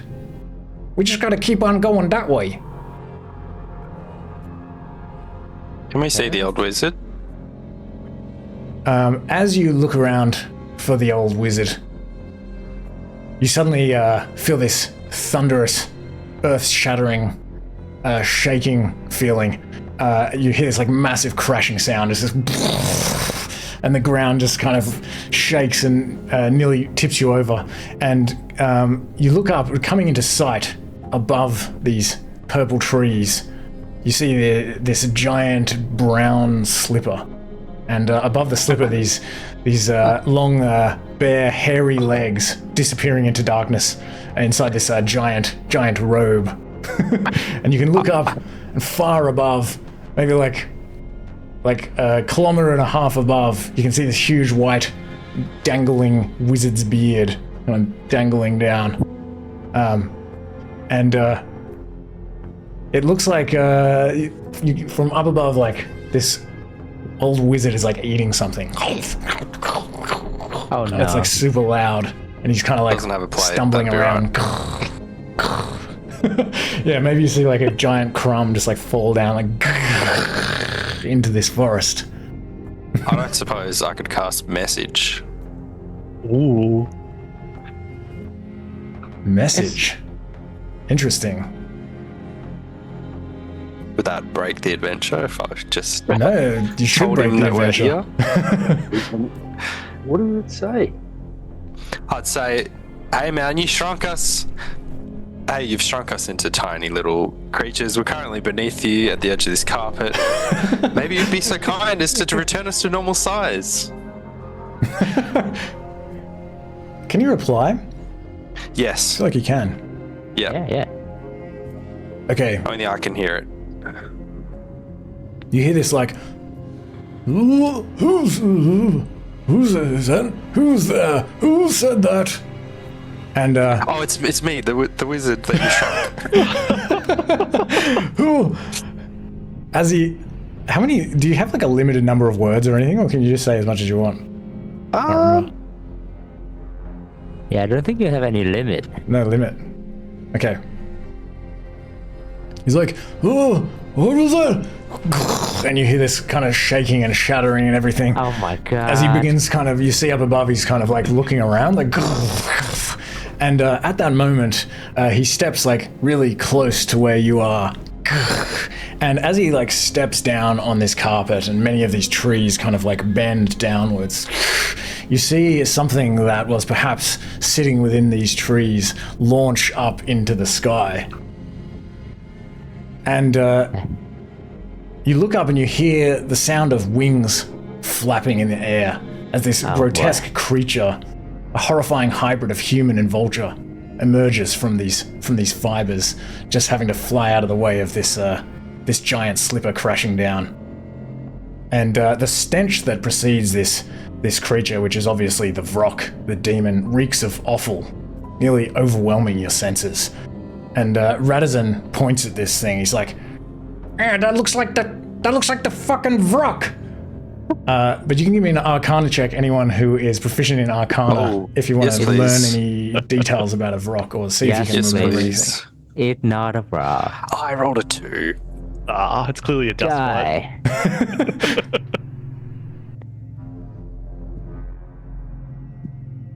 Yeah, you don't remember anything about a Vrock. You've maybe read a little bit about them, but yeah, you can't quite recall. It's not really what I'm into, you know. I like reading about nice things. Not really a demonologist. No. But this monster's twisted form is covered in matted black feathers. Its razor-sharp talons and beak gleam in the dim light, and its eyes glow with an otherworldly fire as this creature descends upon you, its maw opening wide, and it's emitting this spine-chilling screech. And as it's doing this, you can just see this giant wizard above you, kind of like tottering around, trying to like work out who was speaking to him and where the well, you explained that like you'd been shrunk, so you don't know. I said we're at the edge. I said we're at the edge of the carpet. You even said where you are. Okay, I'm gonna take us over to the battle map. Oh, hold on, I won't delete you. Just like the artillery of his breadcrumbs raining down, like.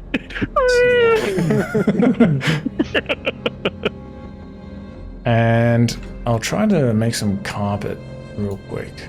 So you would be, I guess, like down here.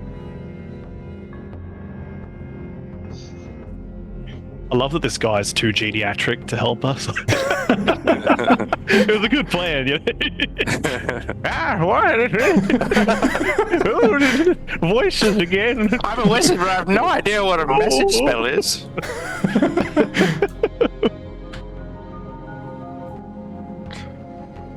Yeah, I mean, there's a good chance. I mean, you make a good point. Like, maybe he also would know the message spell. Nah, he's having a seniors, mate. The caliber of this bloke, it's pretty believable. Do you have to be able to see the target of the message spell? You don't, Yeah. do you? Oh, you do? No, you just have to be able to see them. Okay. So maybe he, at this point, is kind of like getting down on his hands and knees and like trying to like look around on the carpet for you. With his cataracts.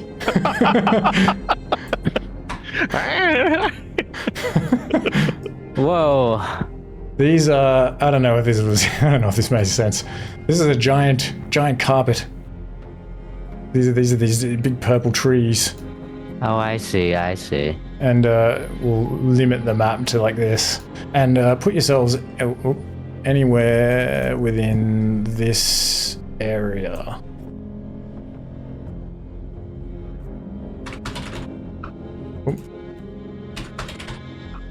As this Vrock is like in the air.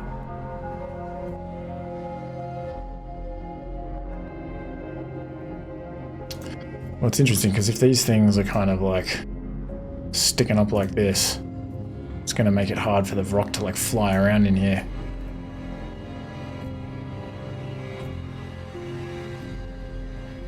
How big's the Vrock? The Vrock it's like also been shrunk, so it's just like a large creature. I forget how big that is. How big is large? I'm just thinking. It is maybe somewhere around like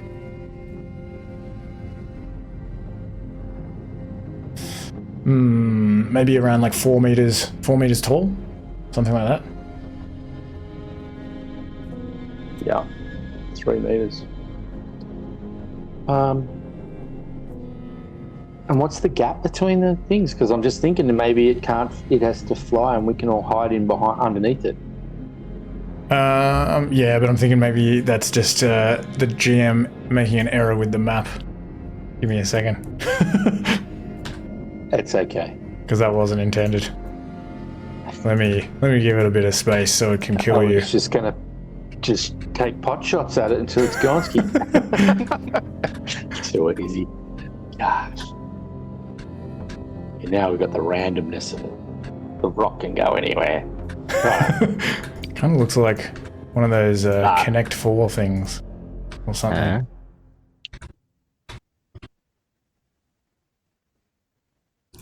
I don't know. Something like that. Fine. We get it. That'll do. Okay. Yeah, let's roll for initiative.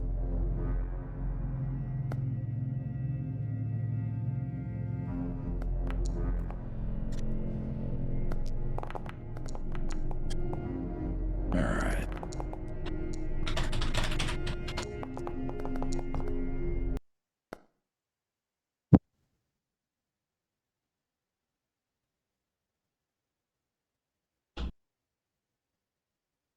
I think Cade's just stepped out.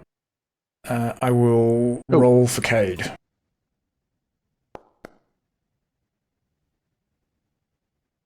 I'm not sure if his exhaustion would probably affect, but it doesn't really matter, I don't think. If it would be -2, he would still be there, approximately. Yeah. He's back. Okay. Cade, I just... Danny, I just rolled for Cade, if that's okay. Yeah, no worries. Cheers. I think you would get like -2, but you would still be in the same place. Correct. Yep, you're dead on because it's a skill check, so -2. Sweet. Okay. Silex, again. What do you do?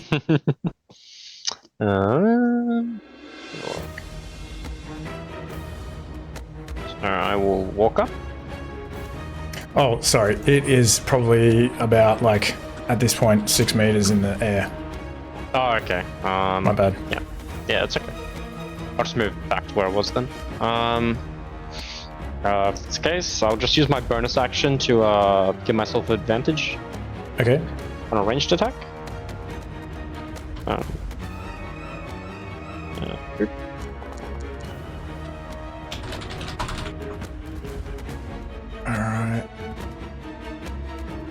Yep, that hits.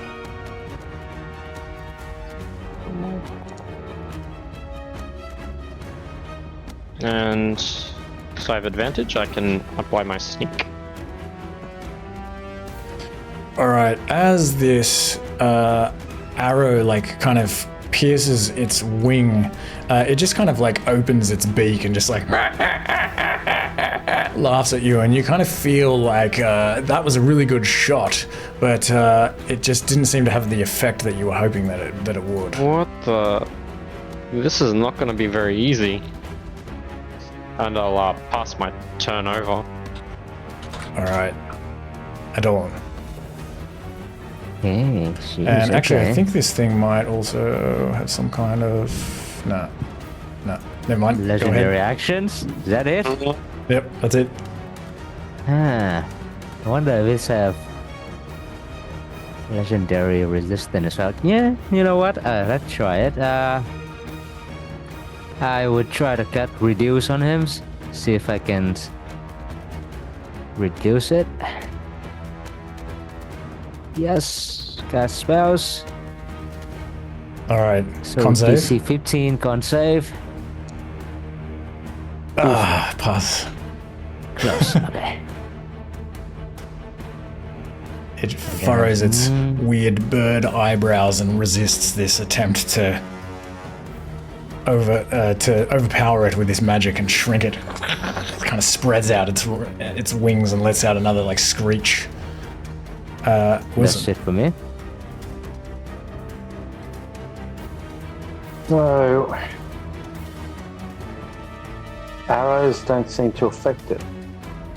It does look like the arrow is sticking out of its wing, and you can see some kind of like black gooey blood coming out of the wing. You think that it was hurt by the arrow, but just not as much as it might have otherwise been if it wasn't a demon. That's a piercing thing. Right. Well, I will also take my action to gain advantage, and I'm going to shoot it as well. Because that's the logical choice, seeing as I'm half dead already. if I go barreling in there, I'm going to die. Did you take your healing from the short rest? I did. Yes, I only got 4. I got 4 out of it, but I'm still half dead. Didn't gain as much as I wanted. You had like 3 more hit dice. I don't know if you're aware of that. That's. If you weren't aware of that, you're welcome to roll them now. I wasn't, but it does it automatically, doesn't it? If you got to like keep clicking the button. Sorry, maybe I didn't explain that either. My bad. No, that's okay. Yeah, like every time you click that roll button, it will roll your hit dice once. So I can roll that. I rolled a 2, which gave me 4, which would have been another 4 and another 4. I got 4 hit dice. Maybe. Yeah, it looks like you've only rolled one of them. So maybe finish up your turn, and then like while other people are doing their turn, you can roll more hit dice for yourself. That's fine. Cool. I'll still take a couple pot shots at him first. Okay. How do you gain advantage? Is it the expertise? It's the steady aim feature, so you reduce your movement to 0, and then it gives you advantage on your next attack. Okay. Yeah. And you both have it. Where is that? It's the Tasha's It's feature. optional rules from Tasha. If you don't want to use it, I can. No, I don't mind. No, I was just wondering because Wilson was saying he was going to use it as well. Yeah, so if he's a rogue as well, it's just at 3rd level. Oh, it's just if you're a rogue, you have it. Okay. Yeah, that's cool. That's cool. Yes, so Wilson.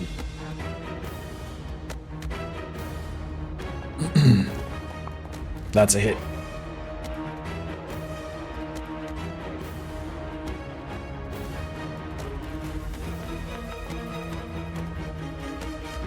All right. And you get the stealth, don't you? Get the sneak attack? Sneak attack, yeah, on the because you have advantage. Attack. Yeah. Yep. It'll be 2d6. Do you just roll it down the bottom? Yeah, slash roll 2d6 is what I've been doing. Yeah. If you don't have you can just go to the bottom right-hand corner where there are those like dice icons and just hit the D6 one twice, and then hit the roll button. That'll do it. Just like that. There you go. Yeah. That's way easier. Oh yeah, I mean you're welcome to do everything like that if you like. Oh my god, it's so much easier. It's like flicking around. Anyway, yeah. Sweet. Okay. Cool. There you go. Some damage done, but not much by the look of it. It's piercing resistant, perhaps. It's right. Yeah, it seems a little bit resistant. Seems a bit resistant. Okay. Damage is good. It's good. This thing is just going to dive down. Let me see. I want to know. It is going to just dive down and like land on the ground in your midst. Why did I move over there? And as it lands, it just again like spreads its wings out and just raises these like clawed hands and just goes like Rah! And lets out this stunningly loud screeching sound. So everyone, I believe, if you're within 4 meters, give me a con save. I think that should be everyone.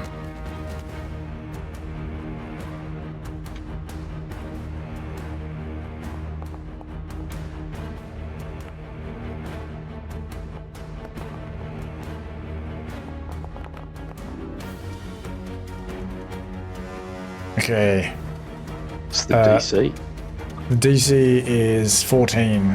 So if you didn't meet 14, you are stunned until the end of the Vrock's next turn.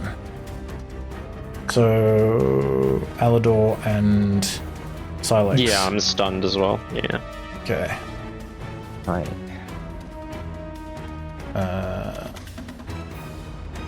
Alright. And I think that is pretty much all it's gonna do. That's an action. Alright, Cade. I had a mini heart attack because the dice hit each other when they roll virtually. Yeah. One of the other dice knocked mine and it went to a 4 and I'm just like but then it's like no, it was actually a 16. I'm like, oh cool, minus 214, let's take it. All right. So he's getting tired. You can hear the joints creaking, but he's got one more in him. He's got a bonus action rage, and as he does so, he goes, "I think I've had enough of today." And he's going to sort of turn around, whip out the sword, and sort of at the same time try to come around and bear hug this bloke, try to grab his sort of like half of his leg and sort of his torso, and try to grapple him. All right. Alrighty. It is. I used to be a 6. Oh my god. Okay. It struggles free of your grasp. Ow. Anything else? Bonus that's me. actions? Okay. Alador. I'm going to stand there, incapacitated. Yep. Okay. And while you're standing there, incapacitated, you kind of like watch with your eyes open, unable to move, as Cade and Silex are like sort of turning around to like fight this Vrock. The rest of you can also see this. You just see crawling on all fours towards you this doddery old wizard, kind of searching around in the carpet, and this huge long beard just kind of like scrapes across this whole area. So give me a dex save if you can, as you try to sort of jump down to get out of the way of this beard. And, I suppose I can't make a dex save because we auto fail. Yeah. The Vrock as well, I'll make a dex save. Ah, shit. And DC is probably 12. So if you fail, then you just take something like... It's not going to be much. You just take a little bit of bludgeoning damage. Beard damage. Two beardening damage. Take 2. All right. Silex, you're stunned still. Yeah, I can't do anything. Just gotta sit and watch. Okay. Adon. Oh shit, my turn.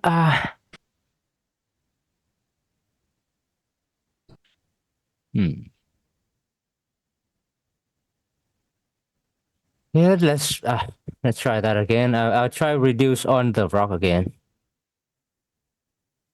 Okay.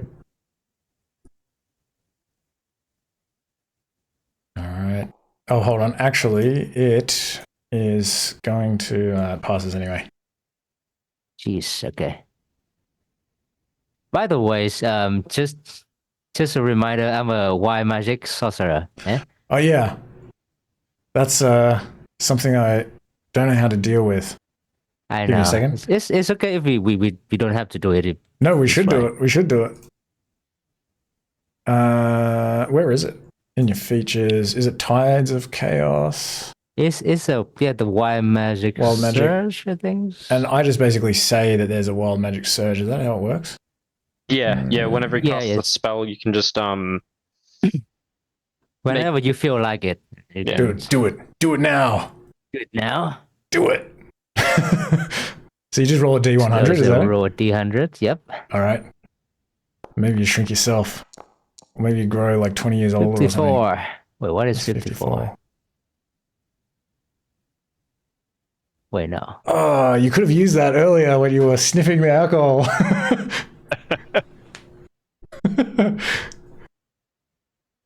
Let's do another one because I forgot it. Give me one more. One more? The power has been like building up around you, this chaotic energy. And for some reason, when you fail this spell this time, it all just goes off. 61. 61. For the next minute, you must shout when you speak. She's not very helpful. All right. What else can I do? It's not much else in it. Okay, that's it for me. Okay.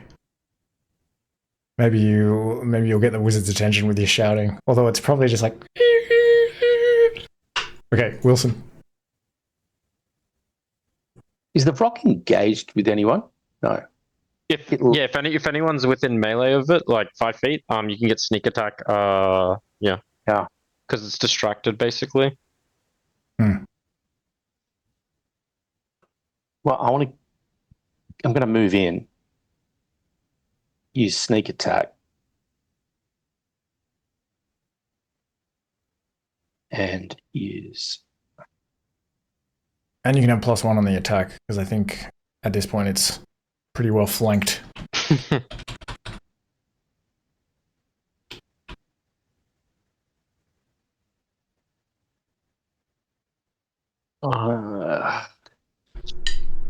So you gain advantage for that, don't you?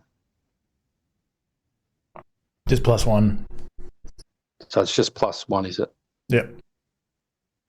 You can just like roll as normal and we can add it. But you can also, when you hit the attack, you can put the 1 in that situational bonus thing. That's all right. 14 still misses, unfortunately. Hang on a second. I used the bloody wrong, but it doesn't matter. All right. Oh, you used the short bow. Yeah, I used made a mistake. Would you be using your Rapier. dexterity anyway? Yes, same. Yeah, it'd be the same. They're just The same. Doesn't make any difference. Yeah. Okay. It's irrelevant. Well, that's useless. And I'll move. I don't think I could. I'll move away, and I can still move away without any problems because this guy's nasty. All right. Vrock's turn. As it stands here before you, it is going to, let me see. It begins to smell even more disgusting than it was already. Again, just this stench of like rotting flesh is just emanating from this Vrock. But you begin to see actual particles in the air as what looks like spores begin radiating out from this demon's body, and it is going to create this cloud of toxic spores. So everyone within this cloud, give me a con save.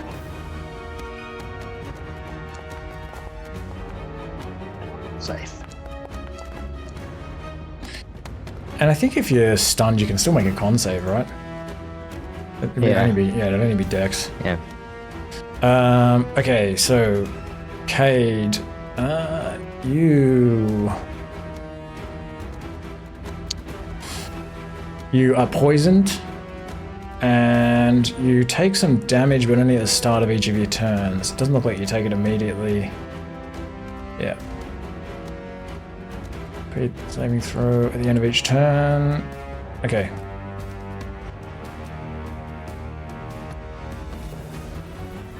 All right, and then it kind of like looks around itself, seeing that it's surrounded, and it kind of like holds out its claws, and maybe they extend a little bit from its fingers, like it's like, and you just feel like it's saying, "Come and fucking get me." Cade. Yeah, I'll give it back to him a little bit as the spores kind of like, and he's sort of there, and he's like, and sort of give him my back. Well, yeah, sort of goaded by the challenge. We'll reckless for a flat roll. Although you do actually take the damage as well. Poison damage. How you much only of make that a bad boy? save. Yeah. Oh, schmeckles, you got it. 9 poison. Yeah, sort of as he's coughing, a little bit of red flecks out there. But he's gonna reckless this bloke in front of him. And that'll just be flat, yeah. Yes, sir. Sweet. Alrighty. First one is that a hits. 13. Oh, 13. The -2. Oh yeah, -2. Yeah, that misses. Yeah, he's getting tired, and his bonus action attack. Redemption is glorious. There we go. Yes. There we go. I'll take it. Needed that. Oh yeah, baby. Wait, was that should have been a disadvantage as well though, shouldn't it? No, both reckless. So flat roll. Oh, so both flat. Gotcha. Yeah. Okay, cool. Yeah. Nice. 17. +2 for the rage, so 19 points of slashing 19. damage. And you're just using a normal sword? Yeah, it's not a magical weapon. Okay. Alright. 19? Yep. Okay. Alright. It lets out a loud screech as you smash it with this sword. And Alador. Oh, and sorry, super quick, con Oh, save. my bad. Oh yeah, con save at the end of your Yep. turn. Yep. Sorry, man, yep. You keep My going, bad. I'll do that in the background. Okay. Okay, so Going to move all the way back here and cast Magic Missile. All right.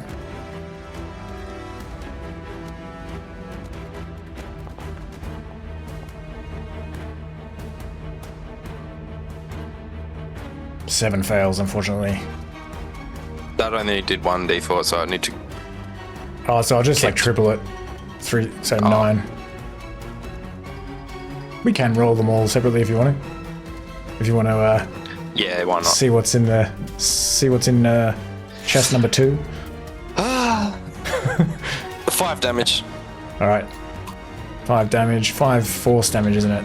That Yeah. will. Yeah, that seems pretty effective. You just blast it in the back, and you can sort of see its whole body sort of convulsing a bit, like as it takes this force damage. And it's force forward into Cade a little bit. And at this point, you can see. Oh, sorry. my Not bad. 5 points of damage. It's Oh, there'd be another 3, wouldn't there? yeah, 8 points of damage. Cool. Wait, doesn't it? I think it's adding it though, isn't it? 1d4 plus 1. I was saying what I rolled, so I rolled a 5 in total, but it's plus 1 each time. Oh yeah, 8. Okay, sweet. Yeah. I just like saw that and you said 5 and I was like, yeah, that looks like 5. Okay. At this point, you can see this giant wizard clambering to his feet again. And he's kind of shaking his head. He's like, he kind of like, this is all happening like while the combat's going on. He kind of reaches down and like picks up what looks like this big piece of bread, and he takes a scoop of what looks like a big brown like gob of something and begins like trying to butter the bread with like peanut butter, and this huge like glob of peanut butter just like is dropped. He's like standing like directly over this fight, this combat. This glob just goes like falls down in a 3-meter radius. Let me see. I'm gonna roll 1, 2, 3, 4, 5. This guy's the worst. He's the real enemy. We should team up with the Vrock. Okay, Wilson, this peanut butter globule is gonna land on you. Something like that. Oh, 3-meter radius. And so peanut give butter me missile. a deck save.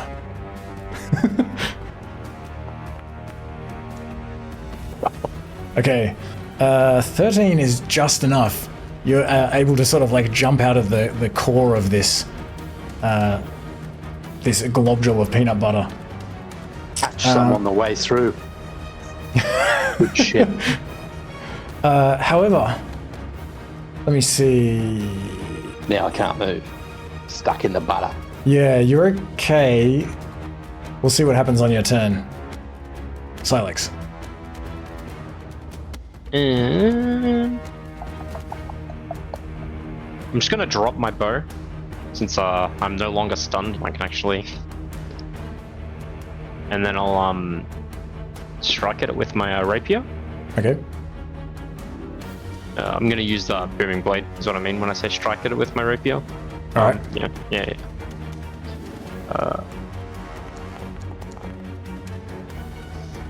18 hits. And Nice. Okay. Rapier of Warning. it's magical. Yeah. It is magical. Yeah. Yeah, nice. That's doing full damage. What's like 17? Plus the 6 sneak. Alright.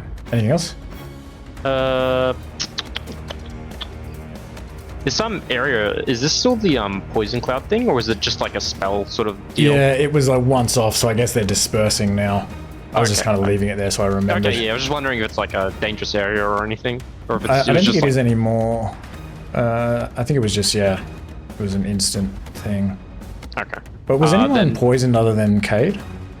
Don't think so. Okay, think Everyone so. passed but Kate. sweet. Yeah. Then yeah, I'll just I'll end my turn there then. Okay, Adolin. Yeah. I still don't like to be next to this thing, so Maybe I think I need to move up here a little bit. And then I will bonus action, try to telekinetic shove, try to push him away from me. All right.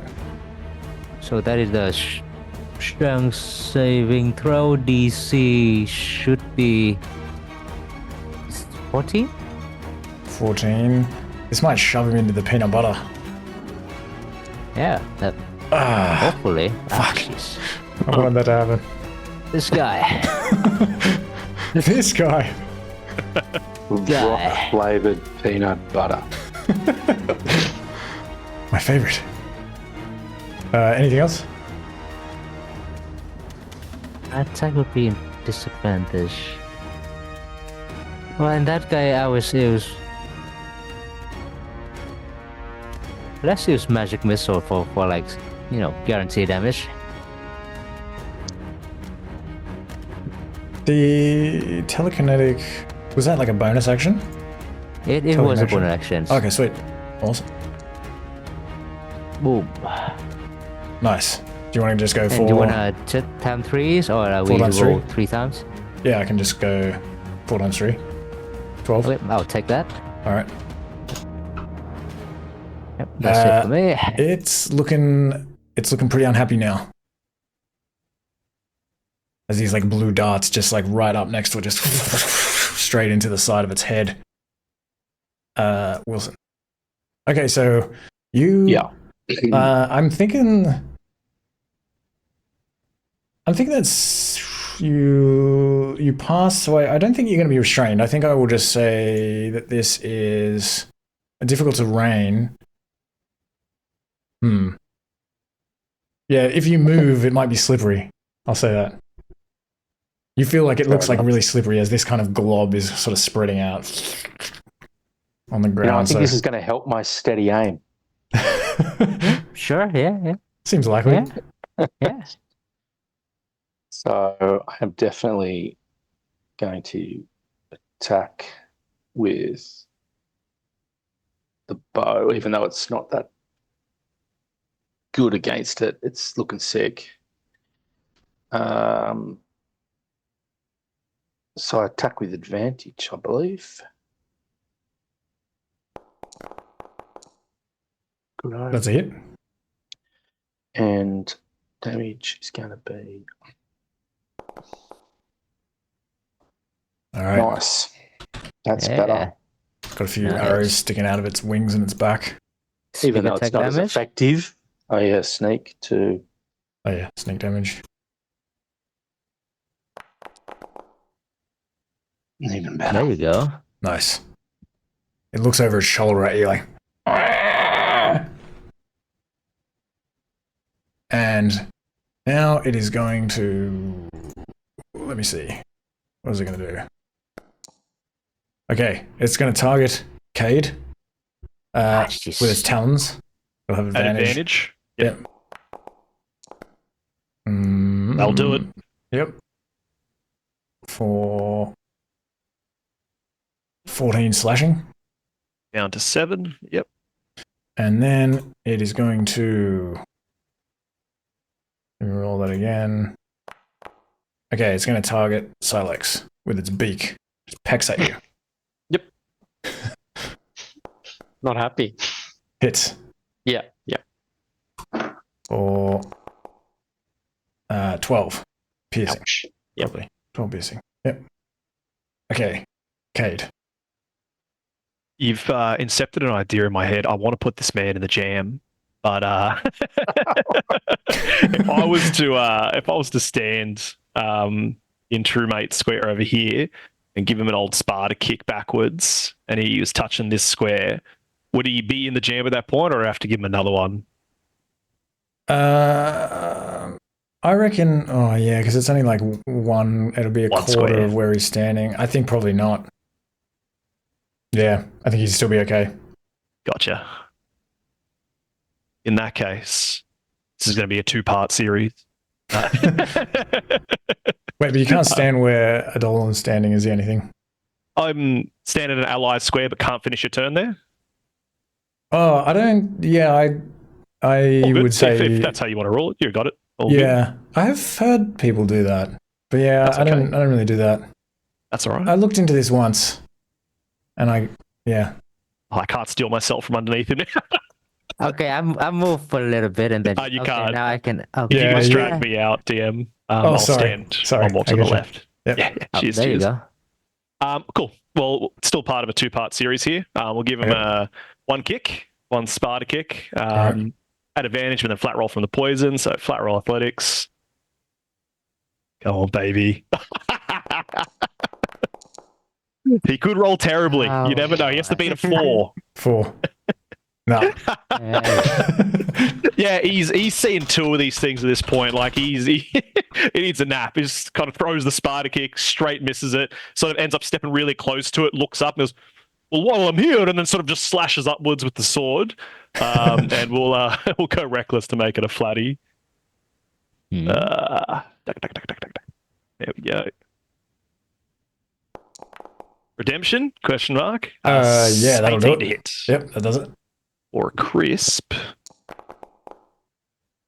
Oh, very crisp. Nice. 14 points of non-magical Nice slashing. damage. 14. Okay. It's just like following you with its eyes as you attack, trying to like push it back, and then like hacking at it with this sword. And -2, 14. 14 on my misses. con save. Oh, this is for my con Oh, the save. con save. for the Con poisoned. save passes. I think it was 14. Yeah, that passes. No longer poisoned. Hey, I'm back. One final. There you go. And as he coughs, he kind of spits out some black stuff and a bit of red onto this thing's face. All right. Steps back, ready to go. All right, that's me. All right, Alador. Everyone, we're at the time. This is like right near the end of the session. All you got to do is like defeat this guy. What does everyone want to do? Have you got another 5 minutes? Yeah, I can Yeah, keep yeah, going yeah. for a I'm bit. good. Yeah. Okay, We're sweet. kicking this guy. All right. Okay, Alador. Okay, I'm going to. I'm not going to finish in the peanut butter, mate. Throw out some more magic missiles.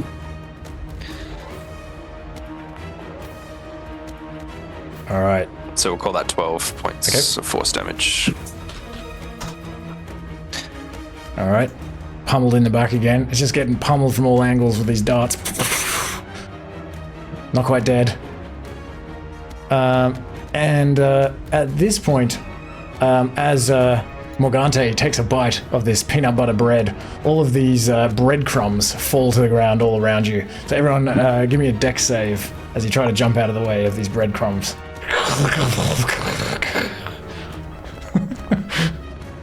DC is probably 13.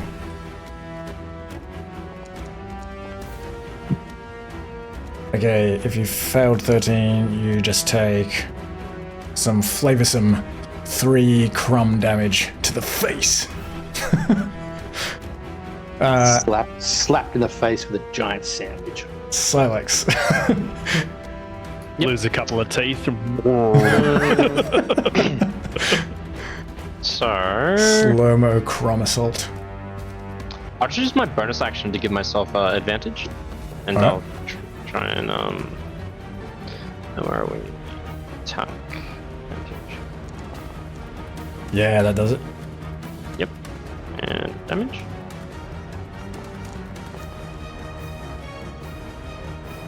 Good. Okay. 7. Couple extra. 5. Plus the 5. snake. It's looking bad. Come on. Yeah, it's looking pretty bad, but not bad enough. I'll pass my turn. Like that's it. At all. Okay. Let me just see I if I will. would've- Sorry, didn't mean to interrupt. Continue.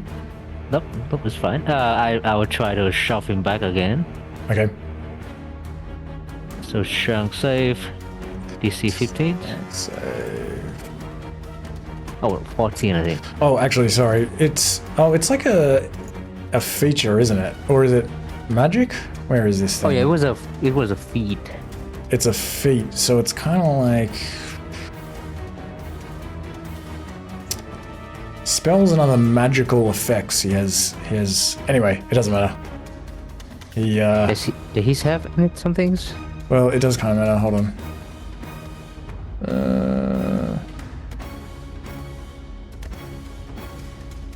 telekinetically, I feel like that's magic. I'm gonna give him advantage on resisting this. Sure. Yeah.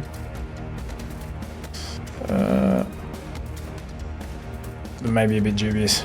Oh, I'm sorry. Jeez. The die was rigged. It's roll to the 8 and then it rolled back to the 20s. Like, I feel bad. What is I shouldn't have that? stolen it from you on a technicality. no, it's good, it's good. Okay, then I will. I don't have anything to attack at melee. I will use my Oh, yeah, my you're wild magic out of slots. features to give myself advantage. Oh yeah, do you want to have another wild magic surge? Oh no, you can't do that on telekinetic, can you? Or can you? I just said it was magical. I can do it on these things. Okay, let's do it. Wait, where is it? Did it go out? What was it? It was the tide of chaos. I can give myself advantage, but then after that you can activate the magic shot if you want. Oh, it looks like you've used it, but for some reason it hasn't here. I'll post it. Did you use it? Oh, it's because you posted it previously when we were. I think so. I think I did. I didn't use it. Try to see if I can do it again. Yeah, that's the stuff. All right.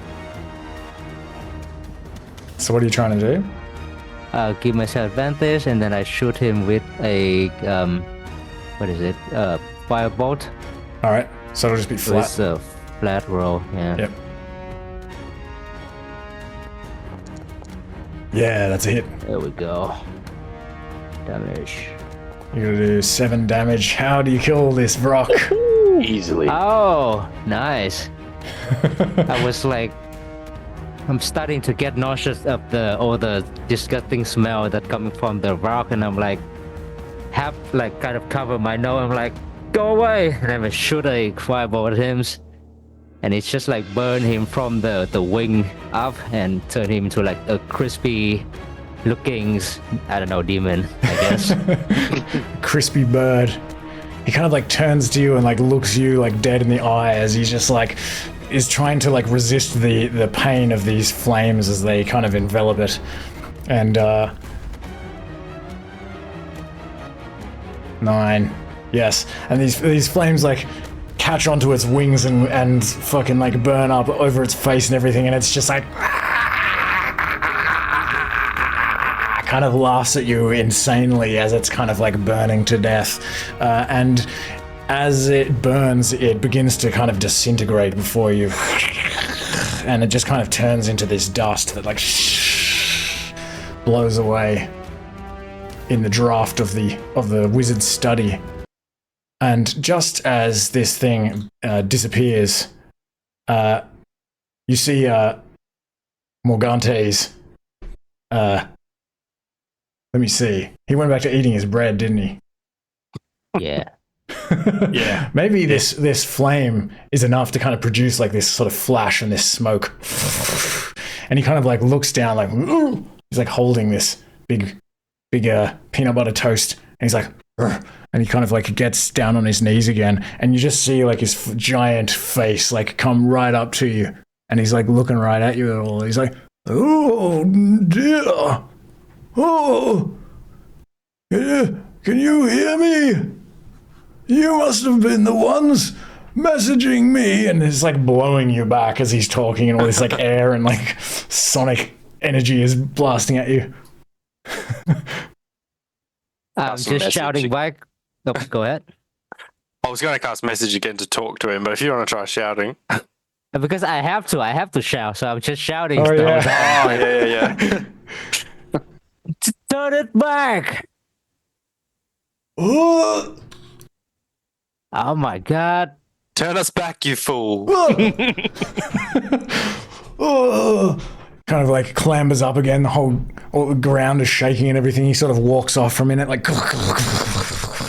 you hear him like rummaging around, and he comes back and he's got this scroll. He's like standing above you, and he kind of reads the words from this scroll as he casts this spell and kind of like spins his like wand around, and this like energy sort of like covers you all, and you begin to like kind of grow in size, and